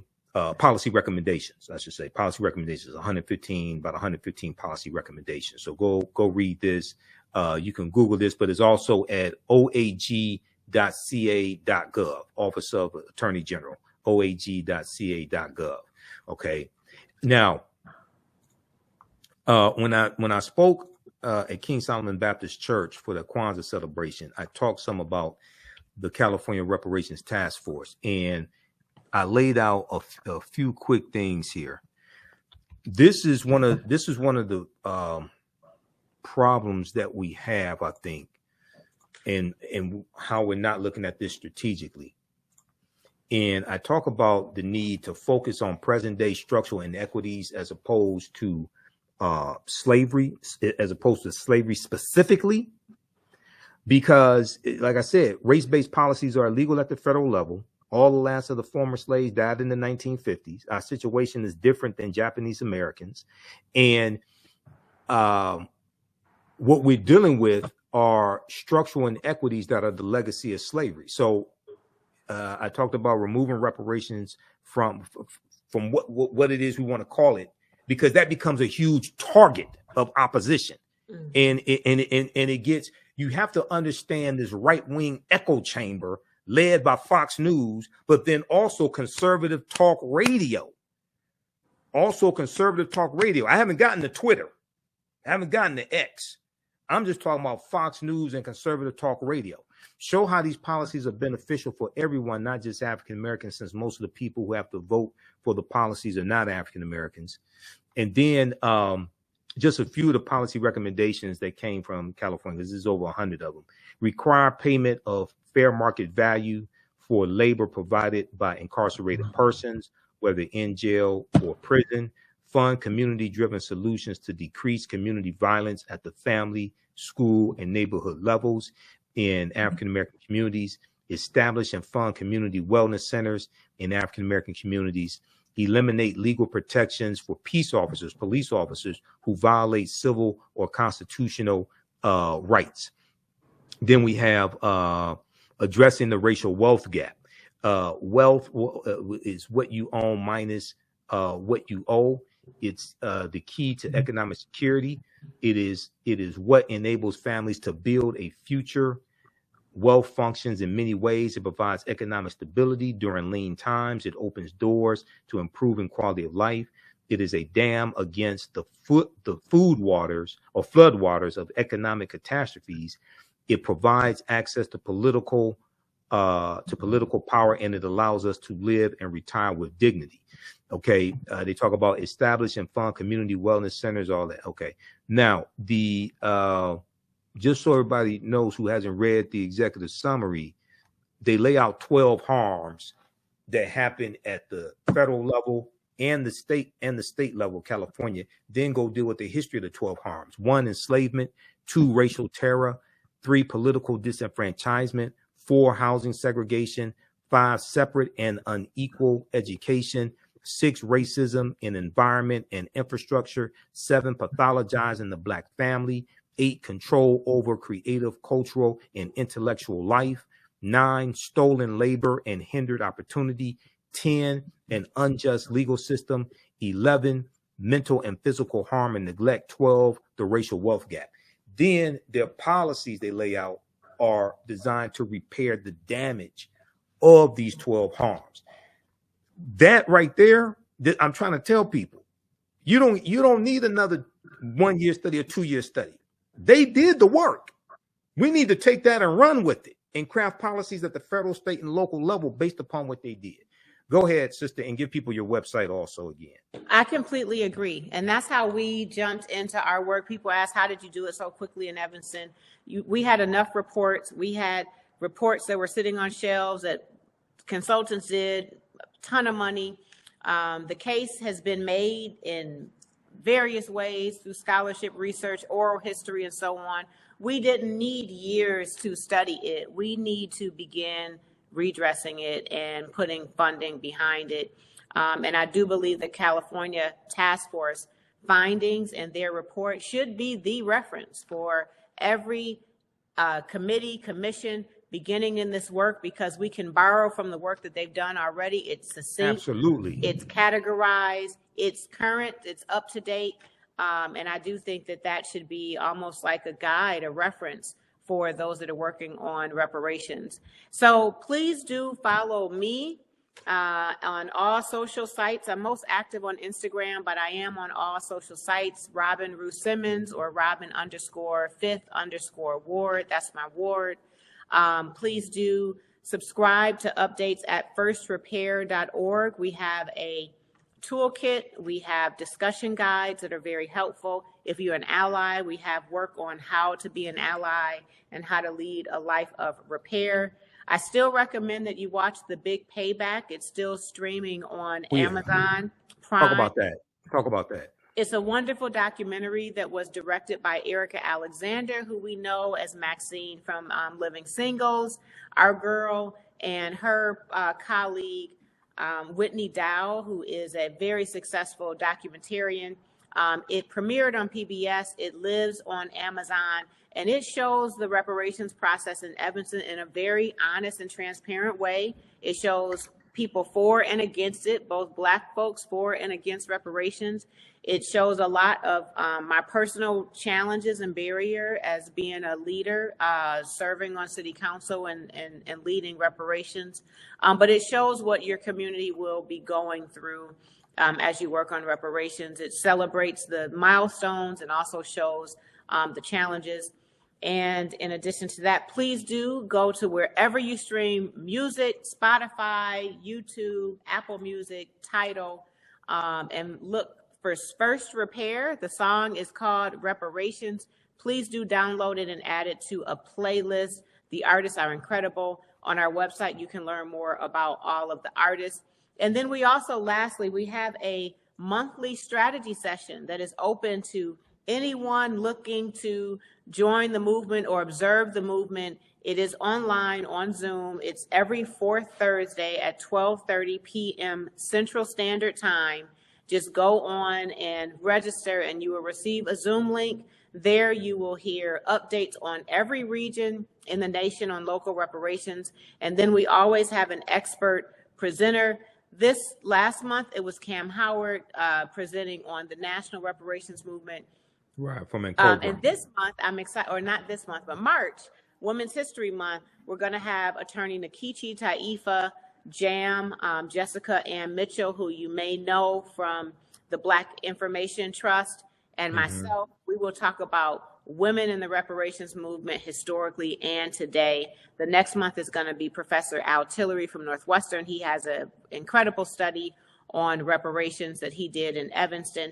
And I hope that one day it's going to be Michael that's going to be joining us. I was going to say, let me know. I'll speak for you all. And then also I have a fantastic presentation called Great African Women in History, the Mothers of Civilization as well. But I can speak on multiple topics.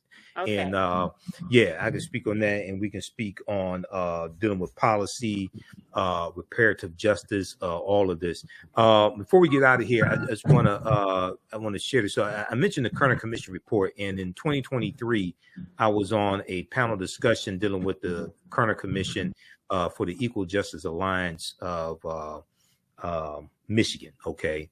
And if you go to blackpast.org, 1967 National Advisory Commission on Civil Disorders, also called the Kerner Commission report. So they have a write-up here on it. And it was designed to understand what was causing the rebellions that took place in this country in the African-American communities between 1964 and 1967. So it was named after Governor Otto Kerner of Illinois. That's why it's called the Kerner Commission report. But when you go through and look at this, this is what they found. To boil this down, this is what they found. In responding to why the rebellions occurred, the Kerner report pointed to Black Americans' frustration and feelings of powerlessness regarding high rates of unemployment. And let me flip over here. Okay, I'm going to blow this up here. High rates of unemployment. Okay. High rates of unemployment and underemployment, poverty, police brutality, and inadequate public services. The report continued that a largely poor Black population was confined to the central cities while a predominantly white population moved out, and that the racism of white Americans was, quote, essentially responsible for the explosive mixture, end quote, leading to the uprisings. Answering the question, what can be done to prevent this in the future? The Kerner Commission suggested that the federal government intervene to improve housing, education, employment opportunities, and social services for African Americans. Also, the Kerner Commission report recommended that the federal government dismantle discriminatory practices in education, discriminatory practices in employment, discriminatory practices when it comes to the police force and hiring police officers, and criminal court systems, discriminatory practices in criminal court systems. President Lyndon Baines Johnson accepted the report but did not support the conclusions, and minimal efforts were made to address the problems identified by the commission. Now, in preparation for me being on the panel discussion, they sent us a video. It was a segment from CNN. And in this segment from CNN, they interviewed the only senator, the only person who was on that commission who was still alive. He's a former U.S. senator. I forgot his name. He said, and he was for the findings. He supported the findings. He supported doing something about these conditions. He said, now this was a white guy. He was explaining the Kerner Commission report to his father. And his father said, okay, so you're telling me that you're going to raise my taxes to pay for these programs for Black people in the inner city. And he was saying that his father, even though he knew it was the right thing, was against it because of how it was being presented. You're going to raise my taxes for these policies to benefit Black people in the inner city. I'm trying to tell you, so we got to understand how to properly present this also. Okay. And if you just present this as something for Black people, you're going to lose 11 times out of 10. That's right. Especially in this climate today. Especially, he's talking about in the late 60s, 1968. Mm-hmm. This climate today is even worse. They didn't storm the U.S. Capitol in 68. They didn't storm the U.S. Capitol when Richard Nixon became president, or when Carter became president, or when Reagan or Bush became president. Mm-hmm. Okay, you're dealing with a different climate now. That's right. That's right. Well, I'll tell you, what a refreshing conversation, what a refreshing show to be on with someone so well informed and educating, teaching the people. You truly are a professor. I see that now. You come with facts and receipts with everything you say. And I really proper love that. Proper documentation ends all conversation. Absolutely. I'm a researcher. You know, I'm a historian, researcher, national political commentator, all of that. It's clear. Yeah. And I appreciate you always having a space for, you know, the movement to give updates. It was earlier than 2021, actually. I think I was here earlier than that. But Thank you for what you're doing. And I couldn't figure out how to get in this chat. This is a new system for me. Oh, Restream? I've never seen WeStream before. But I want to thank everybody that tuned in, everyone that had feedback, comments, whether I agree or not, you're here. And I want to thank you, especially for those that gave encouragement and support, because this work out here is tough. So we appreciate the love and support whenever we can get it, because when we're in these, I don't want to say in the streets, but when we're outside advocating for reparations, it's not always a warm welcome. So thank you.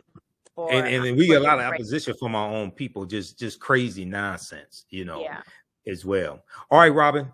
Okay, well, you have a great day, sister, and we'll be in touch soon, okay? All right, peace. Good night, Michael. And everyone. All right, peace. All right, everybody. So that's Robin Rue Simmons. Hey, I want to give you some quick updates here. First of all, hopefully you like this type of information. A couple of things.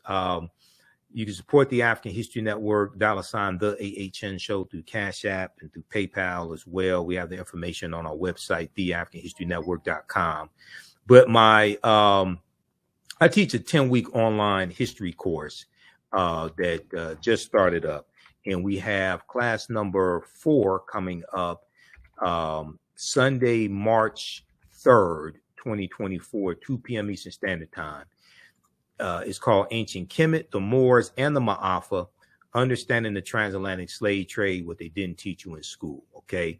I deal with thousands of years of history, what leads up to the transatlantic slave trade taking place. You've never seen anything like this before. Now, normally we do this on Saturdays, but like I said, on Saturday, March 2nd, I am doing a presentation for the Detroit Reparations Task Force, and it's the same time that class is, so I have to.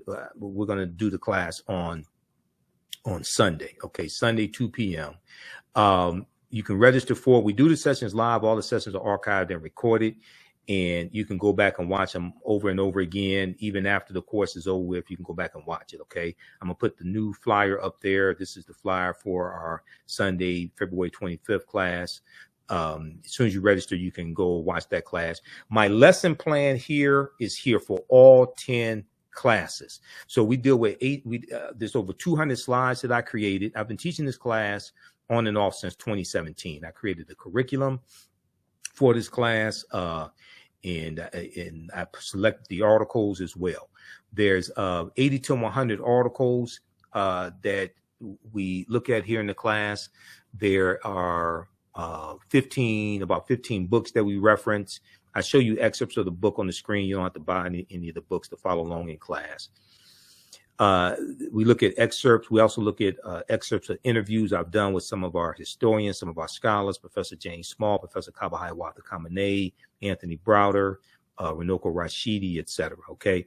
But here, this is my lesson plan, and you can download this lesson plan. Okay. So you can follow along with this in class. I'm going to update the lesson. I've made a few slight changes to the lesson plan to add some information. So we'll update that. But in class, in our next class, we're going to look at, we just looked at Sunday, we just looked at Tanis Heraklion, the lost Egyptian city of Tanis Heraklion that sunk into the sea about 1,200 years ago. This was a city built around 8th century BC, okay, or BCE, before the Common Era. We talked about stone tools found on the Greek island of Crete that date back 130,000 years ago. So in this portion of the class, we're looking at archaeological discoveries that have come out in the last 10 to 15 years or 20 years or so, over about a 20-year period of time, that are causing the scientists and archaeologists to push the timelines back. We'll talk about the 17 pyramids that were found buried underneath Egypt around 2011. In the next class, we're going to get into understanding cooperative economics, which are principles we brought with us from Africa. And each class, we build a foundation to get deeper into it. We talked about the Khoisan, who have the oldest DNA on the planet, and date back about at least 100,000 years ago. They're the short-statured Africans who go all around the world. And the Khoisan were here as well, because we looked at information coming from Dr. David Imhotep's book, The First Americans Were Africans, Documented Evidence, okay? So you can go through and look at the type of content that we cover here in this class. You've probably never seen anything like this before this class. It's on sale, $80, regularly $130. You can use this information with your children. Also, I would say the content is PG-13, but this class is going to blow you away. This is my life's work. It took about 7 years to get the class really developed to this point, okay? So as soon as you register, you can start watching the content. So please support us in what we do, because it takes a lot to finance the African History Network, pay for all these services, pay for Restream. I teach the class on 2 digital platforms, 2 online digital platforms. I have to pay them each month as well. But when you see the content in this class and how much you learn in here, it's going to blow you away. And then it was either the first, we did an introduction to the class on February 3rd. And then on our February 10th class, we dealt with some of the history of Black History Month as well. Okay. We dealt with some of the history of Black History Month. Okay. So, and what I'm going to do is, for the sake of time, okay, how you all like this type of information? Give us a thumbs up, give us a heart, give us a like on the broadcast. Also at our website, AfricanHistoryNetwork.com, we have the information for Cash App and PayPal. Okay. And I had to create this graphic here because people have set up fake African History Network Cash App accounts, and they've been stealing money from us. So it has information here about our radio show or our broadcast Sundays, 9 p.m. to 11 p.m. Eastern Standard Time. And let's see here. This is another class that I teach that's going to start up in June. It's called Black Resistance Movements from the Haitian Revolution, U.S. Civil War, Civil Rights Movement, and Black Power Movement, 1800 to 1968. That's going to start up the first weekend in June. But here's our PayPal and Cash App information here. Our Cash App account is $ the AHN show, SHOW. When you go to it, it says Michael and shows my picture there. You click right here on the link. It shows our QR code. These other ones here are fake African History Network Cash App accounts. And there's about 5 fake ones out there that I'm trying to get shut down. You click here for PayPal. It takes you to our PayPal link here also. Okay. All right. Now, let me do this. Since we still have a little more time here. I spoke for Saturday. Some of you all saw some of the broadcasts that I did for my fraternity, Phi Beta Sigma Fraternity Incorporated. We did a joint Black History Month celebration with our sisters, the Zeta Phi Beta. And I was on a panel discussion dealing with African history, African American. We're dealing with cooperative economics and some history and politics, things like that. What I'm going to do, y'all want to see that presentation? It's like 6 minutes. Okay, you all want to see that the presentation that I did, because what I want to do, we were short on time, and the panel discussion I was on, it was going to be longer, but we were short on time, and I did not get a chance to get into the history of Black History Month. And anytime we have these Black History Month celebrations, you cannot have Black History Month celebrations and not talk about Dr. Carter G. Woodson, who is the father of Black history and who created Negro History Week in 1926, which became Black History Month. Okay, you cannot have celebrations of Black History Month and not talk about the man, Dr. Carter Godwin Woodson. That's why we have Black History Month celebrations. So what I'm going to do, since this is my own network and I control all of this, I'm going to show the presentation that I did here, and then we're going to deal with some brief history dealing with Black History Month, African American History Month, and why we celebrate it. All right, I'm going to make this quick, okay, because I'm going to wrap this up in 5 minutes. My 5 pages of notes that I researched with my portion of the panel discussion, I'm going to boil this down to 5 minutes. We're going to talk about history, economic law, and politics. First, I want to answer the question that was given to me dealing with classism. I consulted Boston University's Anti-Racism Center.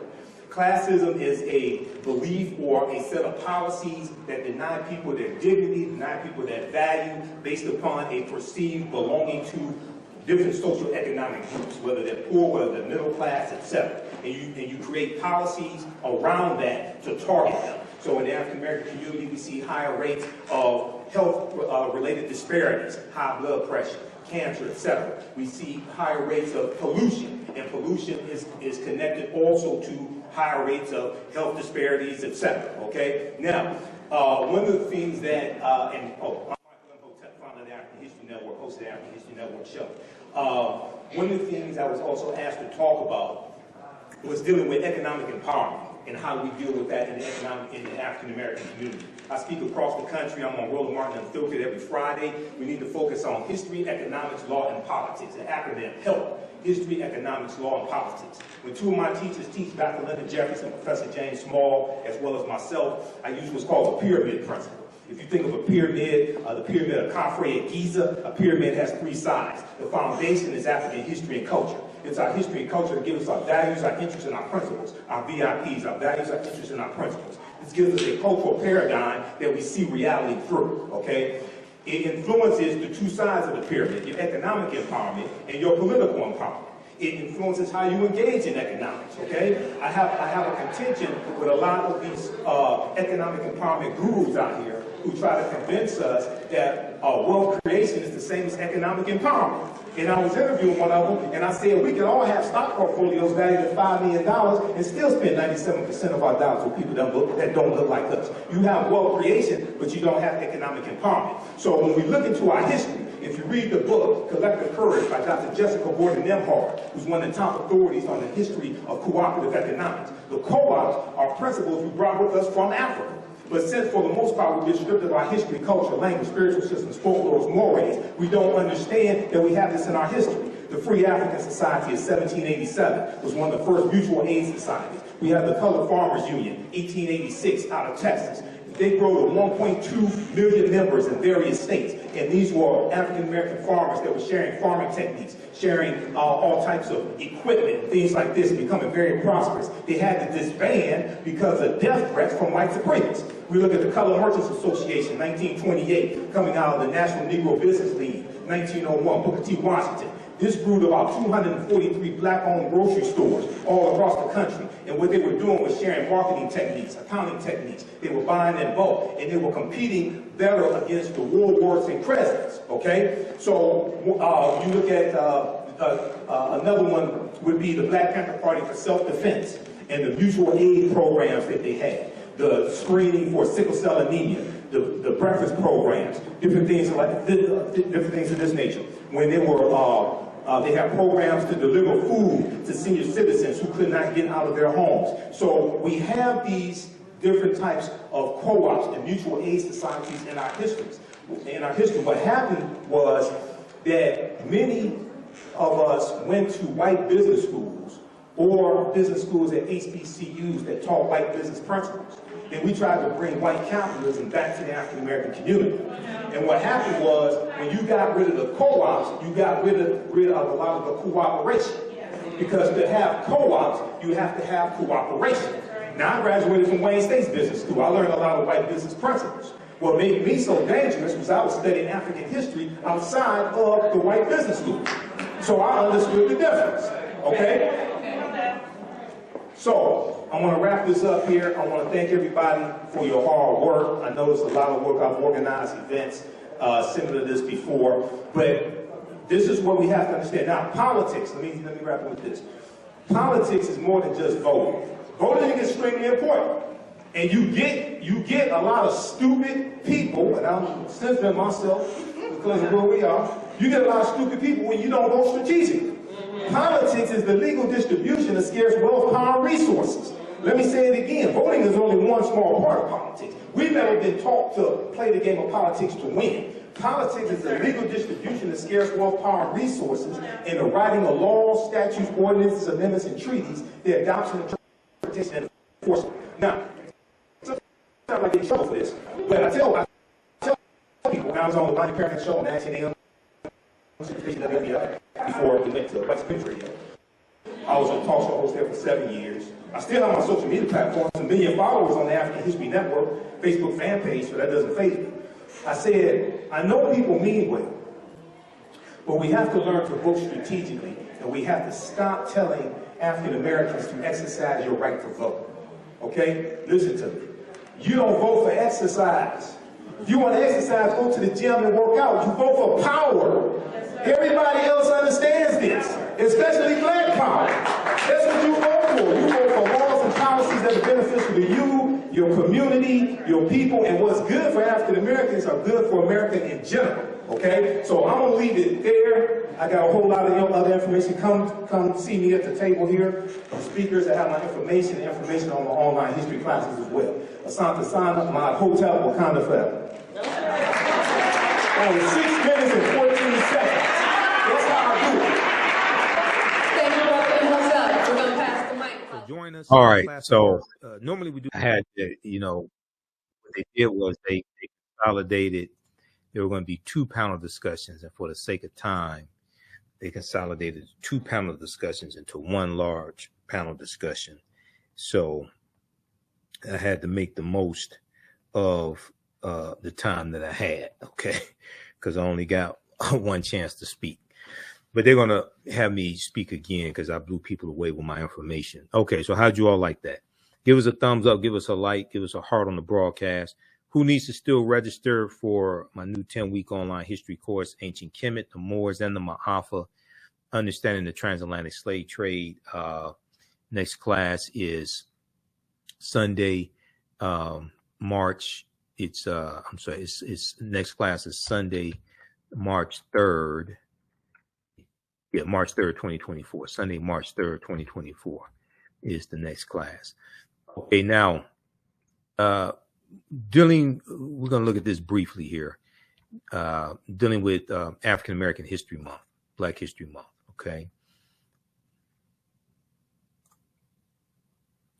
Let me go to the slideshow presentation, because let's look at this here. And do I have the information for, I have some of the information here for, yeah, I have the information for this year's annual theme. Okay, because there's been an annual theme for Black History Month since 1928 also. A lot of people don't know this.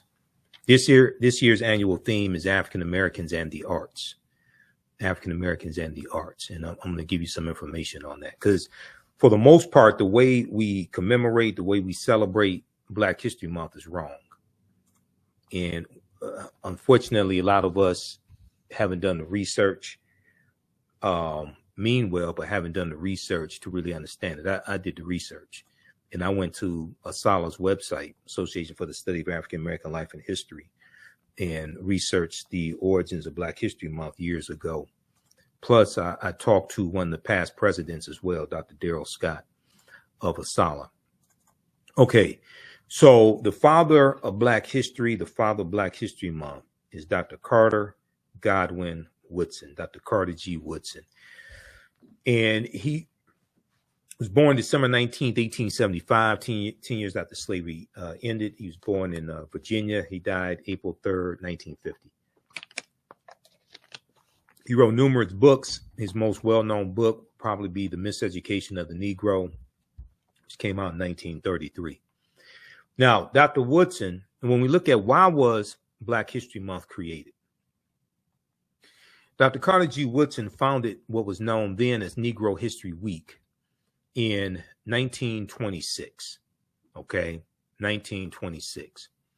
He explained the reason behind the celebration in a pamphlet widely distributed months before the first celebration. Well, before the first celebration was to take place during the second week in February 1926. Now, I've been to Black History Month celebrations, and people say, why we have the shortest month of the year? Okay, why we have the coldest month of the year? The reason why Black History Month is in February is because it specifically it started the second week in February. It was held the second week in February. It started February 7th, 1926. Because the second week in February contained the birth dates of Frederick Douglass, February 14th, which most of us know as Valentine's Day, and Abraham Lincoln, February 12th. African Americans were having celebrations commemorating Frederick Douglass's birthday going back to the year after he died, when he died in 1895. So we were having celebrations in the African American community for Frederick Douglass for his birthday, and we were having celebrations in the African American community going back to the year after when President Abraham Lincoln is assassinated in April 1865. So we were having celebrations since basically Lincoln was assassinated also on his birth date of February 12th. So since there were already celebrations going on in the African American community surrounding these two men, Dr. Woodson put his new cultural celebration into that same period of time, because a lot of people were, having celebrations. They may be off work or whatever it is. This is going on. And so this is in 1926. Okay. Now, Dr. Woodson exclaimed that blacks knew practically nothing about their history. And some of this is still true today. He ultimately believed that African Americans could benefit immensely from knowledge of their past and accomplishments of their ancestors. He added that race prejudice was the byproduct of whites' beliefs that black people had not contributed anything of worth to world civilization. Okay. Now, Dr. Carter G. Woodson earned a PhD in American history in 1912 from Harvard University. He became the second African American to get a PhD from Harvard. The first was Dr. W.B. Du Bois in 1895. Woodson was the first of African slave ancestry because his parents were slaves, and Dr. W.E.B. Du Bois was born to free parents. In 1915, so this is the 50th year anniversary of the end of slavery and the end of the Civil War. Dr. Carter G. Woodson attends a 3-week celebration, this symposium that takes place in Chicago. Okay. And this is the 50th year anniversary of the Emancipation. Not the 50th year anniversary of the Emancipation Proclamation, 50th year anniversary of Emancipation, I should say. Emancipation Proclamation was January 1st, 1863. So there's a 3-week symposium that takes place, and they have all these exhibits, and is documenting the progress African Americans have made over those 50 years. And you have speeches given and things like this.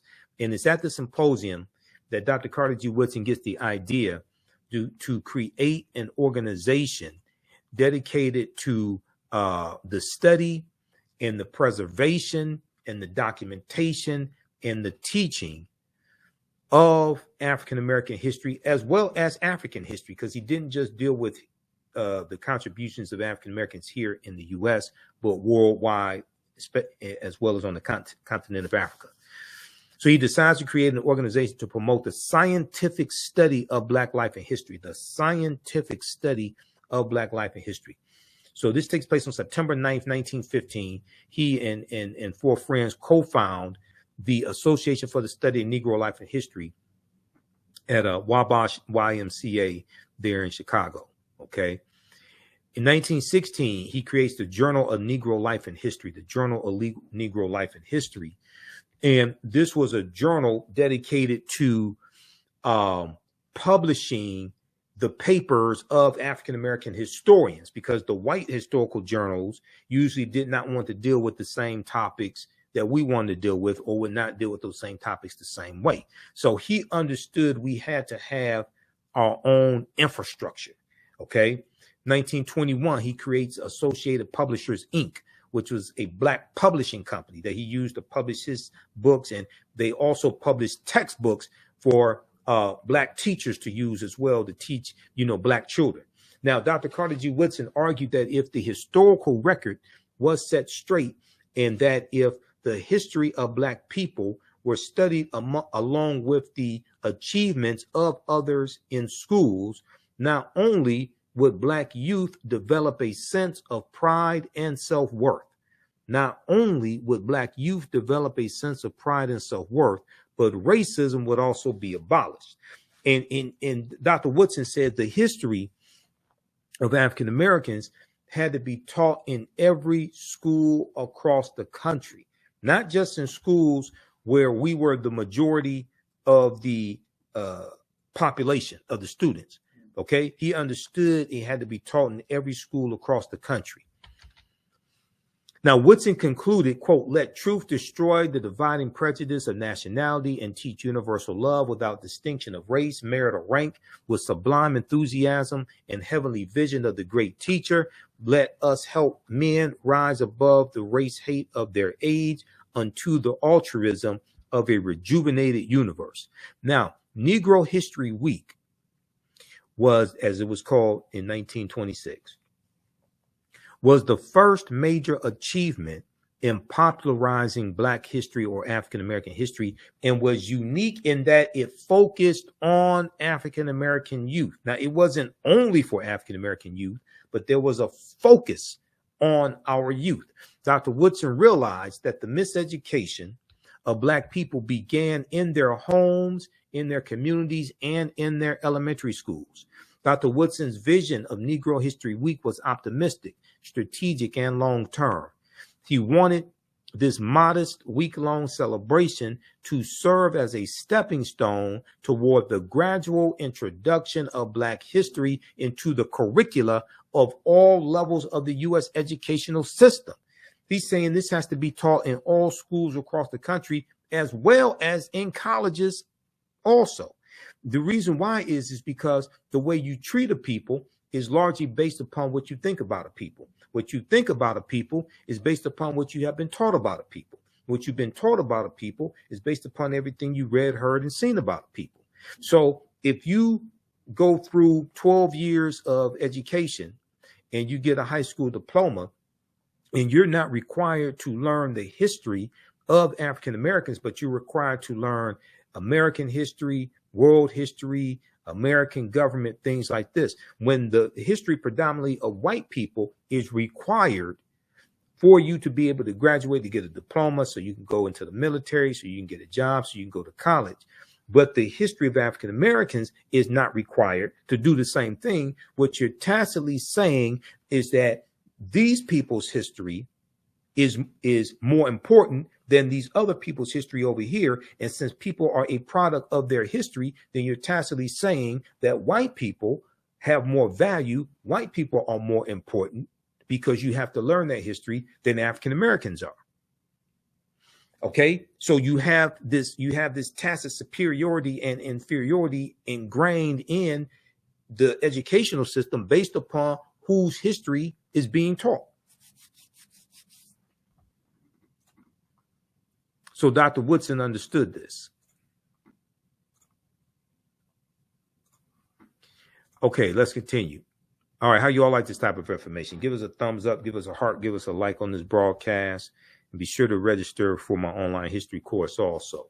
Now, Woodson's vision of Negro History Week was optimistic, strategic, and long-term. Dr. Woodson hoped that Negro History Week would evolve into Negro History Year. He hoped that Negro History Week would evolve into Negro History Year, as he affirmed from time to time. Woodson consistently instructed those observing the week that they needed. Now, everybody pay attention to this. Dr. Woodson consistently instructed those observing African American History Month, Negro History Week, that they needed to diligently prepare for the celebration months in advance. Diligently prepare for the celebration months in advance, and that after mid-February, because it started out as 1 week, after mid-February, they needed to continue acknowledging the role of African descendants in world history, not just in the United States of America, not just the first Negro to do this and the first Negro to do that, and black people making inventions that make white folks' lives easier. That's not what Black History Month was about. That's what Negroes have reduced Black History Month to. They haven't gone and researched the original intent. Quote, Negro History Week should be a demonstration of what has been done in the study of the Negro during the year, and at the same time as a demonstration of greater things to be accomplished, end quote. Dr. Woodson instructed school teachers. Okay? Because what Woodson was saying is that you have to teach this history year round. You have to teach this history year round. That 1 week celebration in February, second week of February, African-American students were supposed to demonstrate what they have been studying year round. Not, this is the only month of the year where you teach Black history. Dr. Woodson said a subject which receives attention 1 week out of the 36 will not mean much to anyone. So the way a lot of this is being celebrated is totally backwards. And it comes from lack of research. People mean well. But I can tell you, I've been to a number of Black History Month celebrations. And people don't even mention the national annual theme. Don't even mention Dr. Carter G. Woodson. What the hell are you doing? This brother sacrificed his life, sacrificed his livelihood to finance the Association for the Study of Negro Life and History. This brother never had children, never married. He said his work, basically his work was like his wife. Okay. And he knew he was not going to make a lot of money. He knew he was not going to get rich. But he was driven based upon the love of his people. And unfortunately, a lot of Black History Month celebrations, people mean well, but they do a disservice to Dr. Carter G. Woodson. This is why we have to do the research and honor this ancestor and honor other ancestors. And in honoring our ancestors, we honor ourselves. Read Dr. Pero Gaglo Dagbovi's book on Dr. Carter G. Woodson. Carter G. Woodson in Washington, D.C., the father of Black history. So the 100th anniversary of ASALH, which is now Association for the Study of African American Life and History, they had a celebration of the 100th anniversary here in Detroit at the Charles H. Wright Museum of African American History.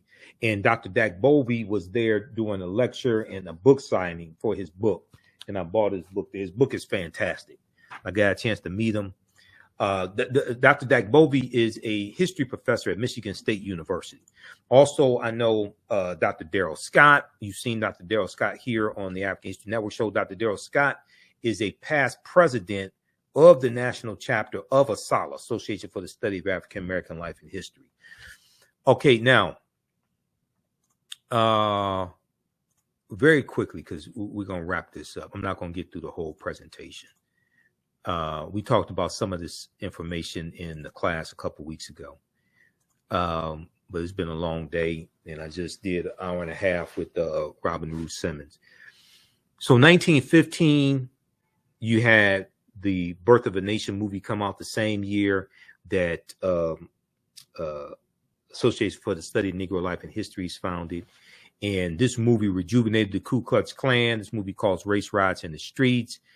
It had dehumanizing images of African Americans, and it dealt with the period of time it dealt with was slavery, the Reconstruction era, and the Civil War era. Okay, and this movie rejuvenates the Ku Klux Klan because at the end of the movie, the Klan are the heroes. We boycotted against this movie. There's an article from the Root.com called How Black America Rallied to Stop the Racist Film, The Birth of a Nation. There's an article from March 1st, 2015. And I talk about how we used to know when we were being insulted. You know, we used to know when we were being insulted. And today, you know, we sit up here and listen to dehumanizing music, dehumanizing negative corporate controlled hip hop, etc. But read this article because African Americans like Charlotta Bass, who was the editor of the California Eagle newspaper, which was the oldest Black newspaper on the West Coast, and you had people like William Monroe Trotter up in Boston. They led protests. They led protests against this movie. Okay, there were protests in the streets, and even when the play "The Birth of a Nation" was playing in Philadelphia in 1906, we led protests against that. Okay, we used to know when we were being attacked. Now we sit up. Some of us sit up, listen to Cardi B, Megan Thee Stallion, Simply Red. Sexy Red, Ruby Rose, Nicki Minaj. We listen to artists like Lil Wayne, Rick Ross. We listen to artists like The Baby, things like this. Negative corporate controlled hip hop. And Cardi B and Megan Thee Stallion win a American Music Award for WAP. They perform WAP at the American Music Awards. Just all types of Simple Simon nonsense. And we're the only people who would tolerate something like this. I'm telling you now, no other ethnic group would tolerate buffoonery like this. And their people being dehumanized. Okay, now, we look at annual themes. Okay, then also the Black National Anthem, Lift Every Voice and Sing, becomes adopted by the NAACP in 1919. This is 4 years after the Association for the Study of Negro Life and History is founded. It was written in 1900 by James Weldon Johnson, who just happened to be a member of Phi Beta Sigma Fraternity Incorporated, my fraternity. So I dealt with this history before. So I have 2 broadcasts recently that we did talking about the history of the Black National Anthem. Read this article here, Lift Every Voice and Sing, the story behind the Black National Anthem that Beyonce sang. Okay, and let's see here. This year's annual theme. Now, this year's annual theme is African Americans and the arts. Okay. Some of the other annual themes for African American History Month, and they've had an annual theme since 1928. The theme, they have a write-up each year on it, an essay on it. It gives direction on how to have celebrations, the content to have in your celebrations, things like this. It gives you purpose. It gives you direction. 1928's annual theme was Civilization, a World Achievement. 1933, Ethiopia Meets Error and Truth. 1935, The Negro Achievements in Africa. 1936, African Background Outlined. 1960, Strengthening America Through Education in Negro History and African Culture. 1971, African Civilization and Culture, A Worthy Historical Background. Go to asalh.org, asalh.org. Those are just a few. They list all of them there at the website. Okay. Other ethnic groups have their monthly cultural celebrations. Native Americans have it, Jewish Americans, Haitian Americans, etc. When you study the history of these, they all started before or after. They all started. Most of them started after 1976. 1976 is when Negro History Week became Black History Month, and was recognized nationwide. And President Gerald Ford did a proclamation recognizing it. Even though in Virginia, some of us had already started celebrating it for 1 month. Okay. Dr. Carter G. Woodson in Miseducation of the Negro said, when you control a man's thinking, you don't have to worry about his actions. You don't have to tell him this. You don't have to tell him, do not stand here or go yonder. He will find his proper place and stay in it. You do not need to send him to the back door. He will go without being told. In fact, if there is no back door, he will cut one for his special benefit. His education makes it necessary.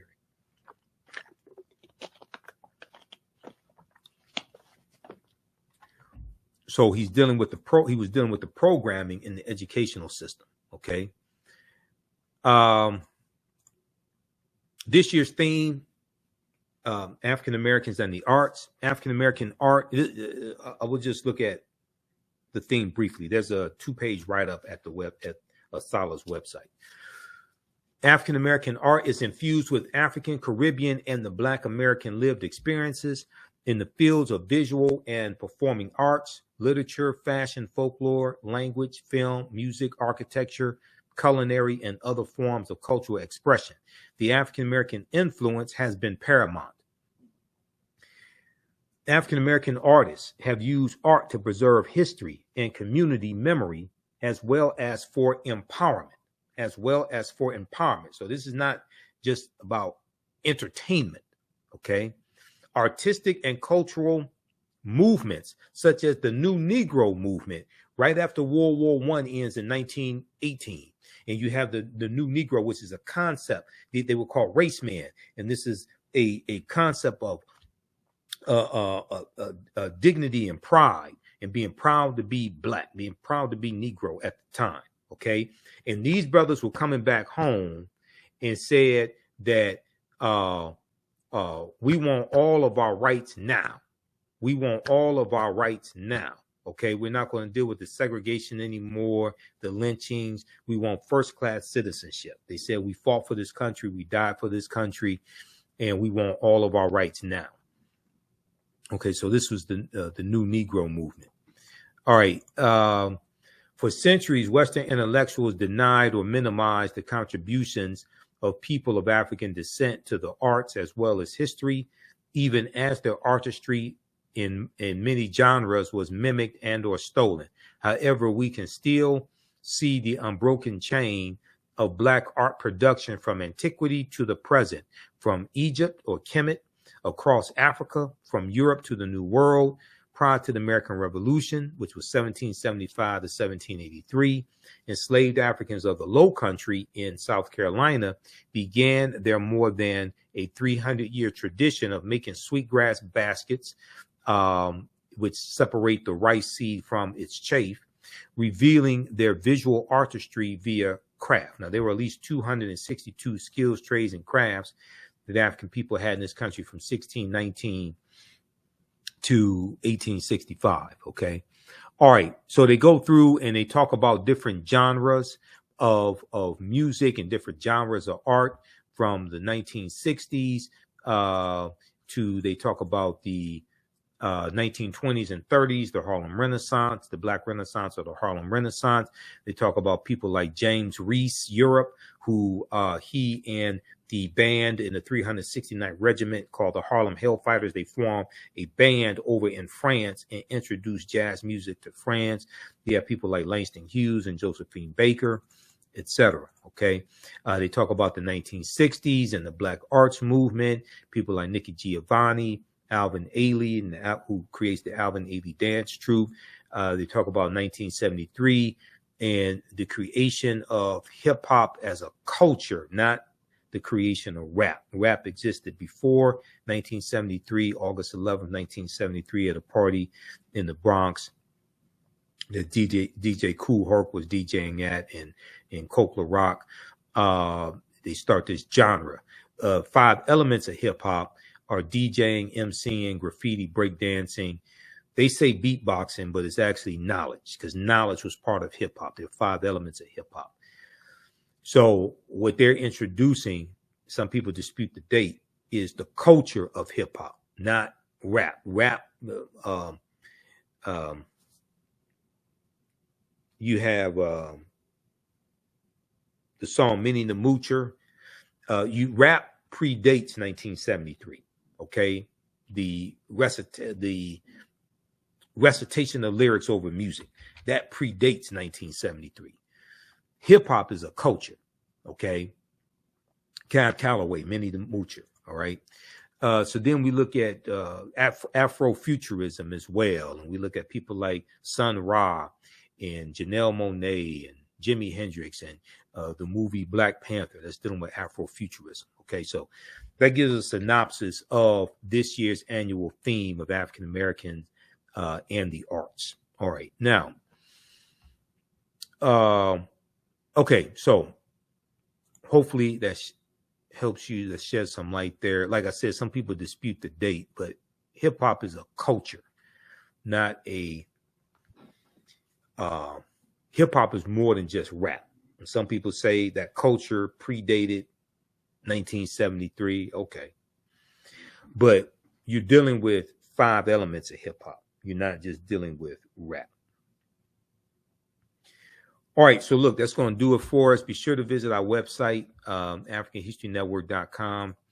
Register for my online history class that we do normally on Saturdays, but this coming Saturday, I'm presenting to the Detroit Reparations Task Force. So our next class will be Sunday, March 3rd, 2024, 2 p.m. And we'll get the new flyer up. But click right here to register here for the class. Class is on sale $80. Our lesson plan is here, so you can download the lesson plan and follow along in class also. Okay. And you support the African History Network, $, the AHN show through Cash App. $, the AHN show through Cash App, also through PayPal, paypal.me/the AHN show. This helps us keep doing the research, stay on the air, keep broadcasting, pay some of the bills. So all the people who are commenting here, and even the ones that don't know what they're talking about, you can support us also. We have to get out of here. Remember, right now it's correct. Wrong behavior is not over till we win. Wakanda forever. We'll talk to you next.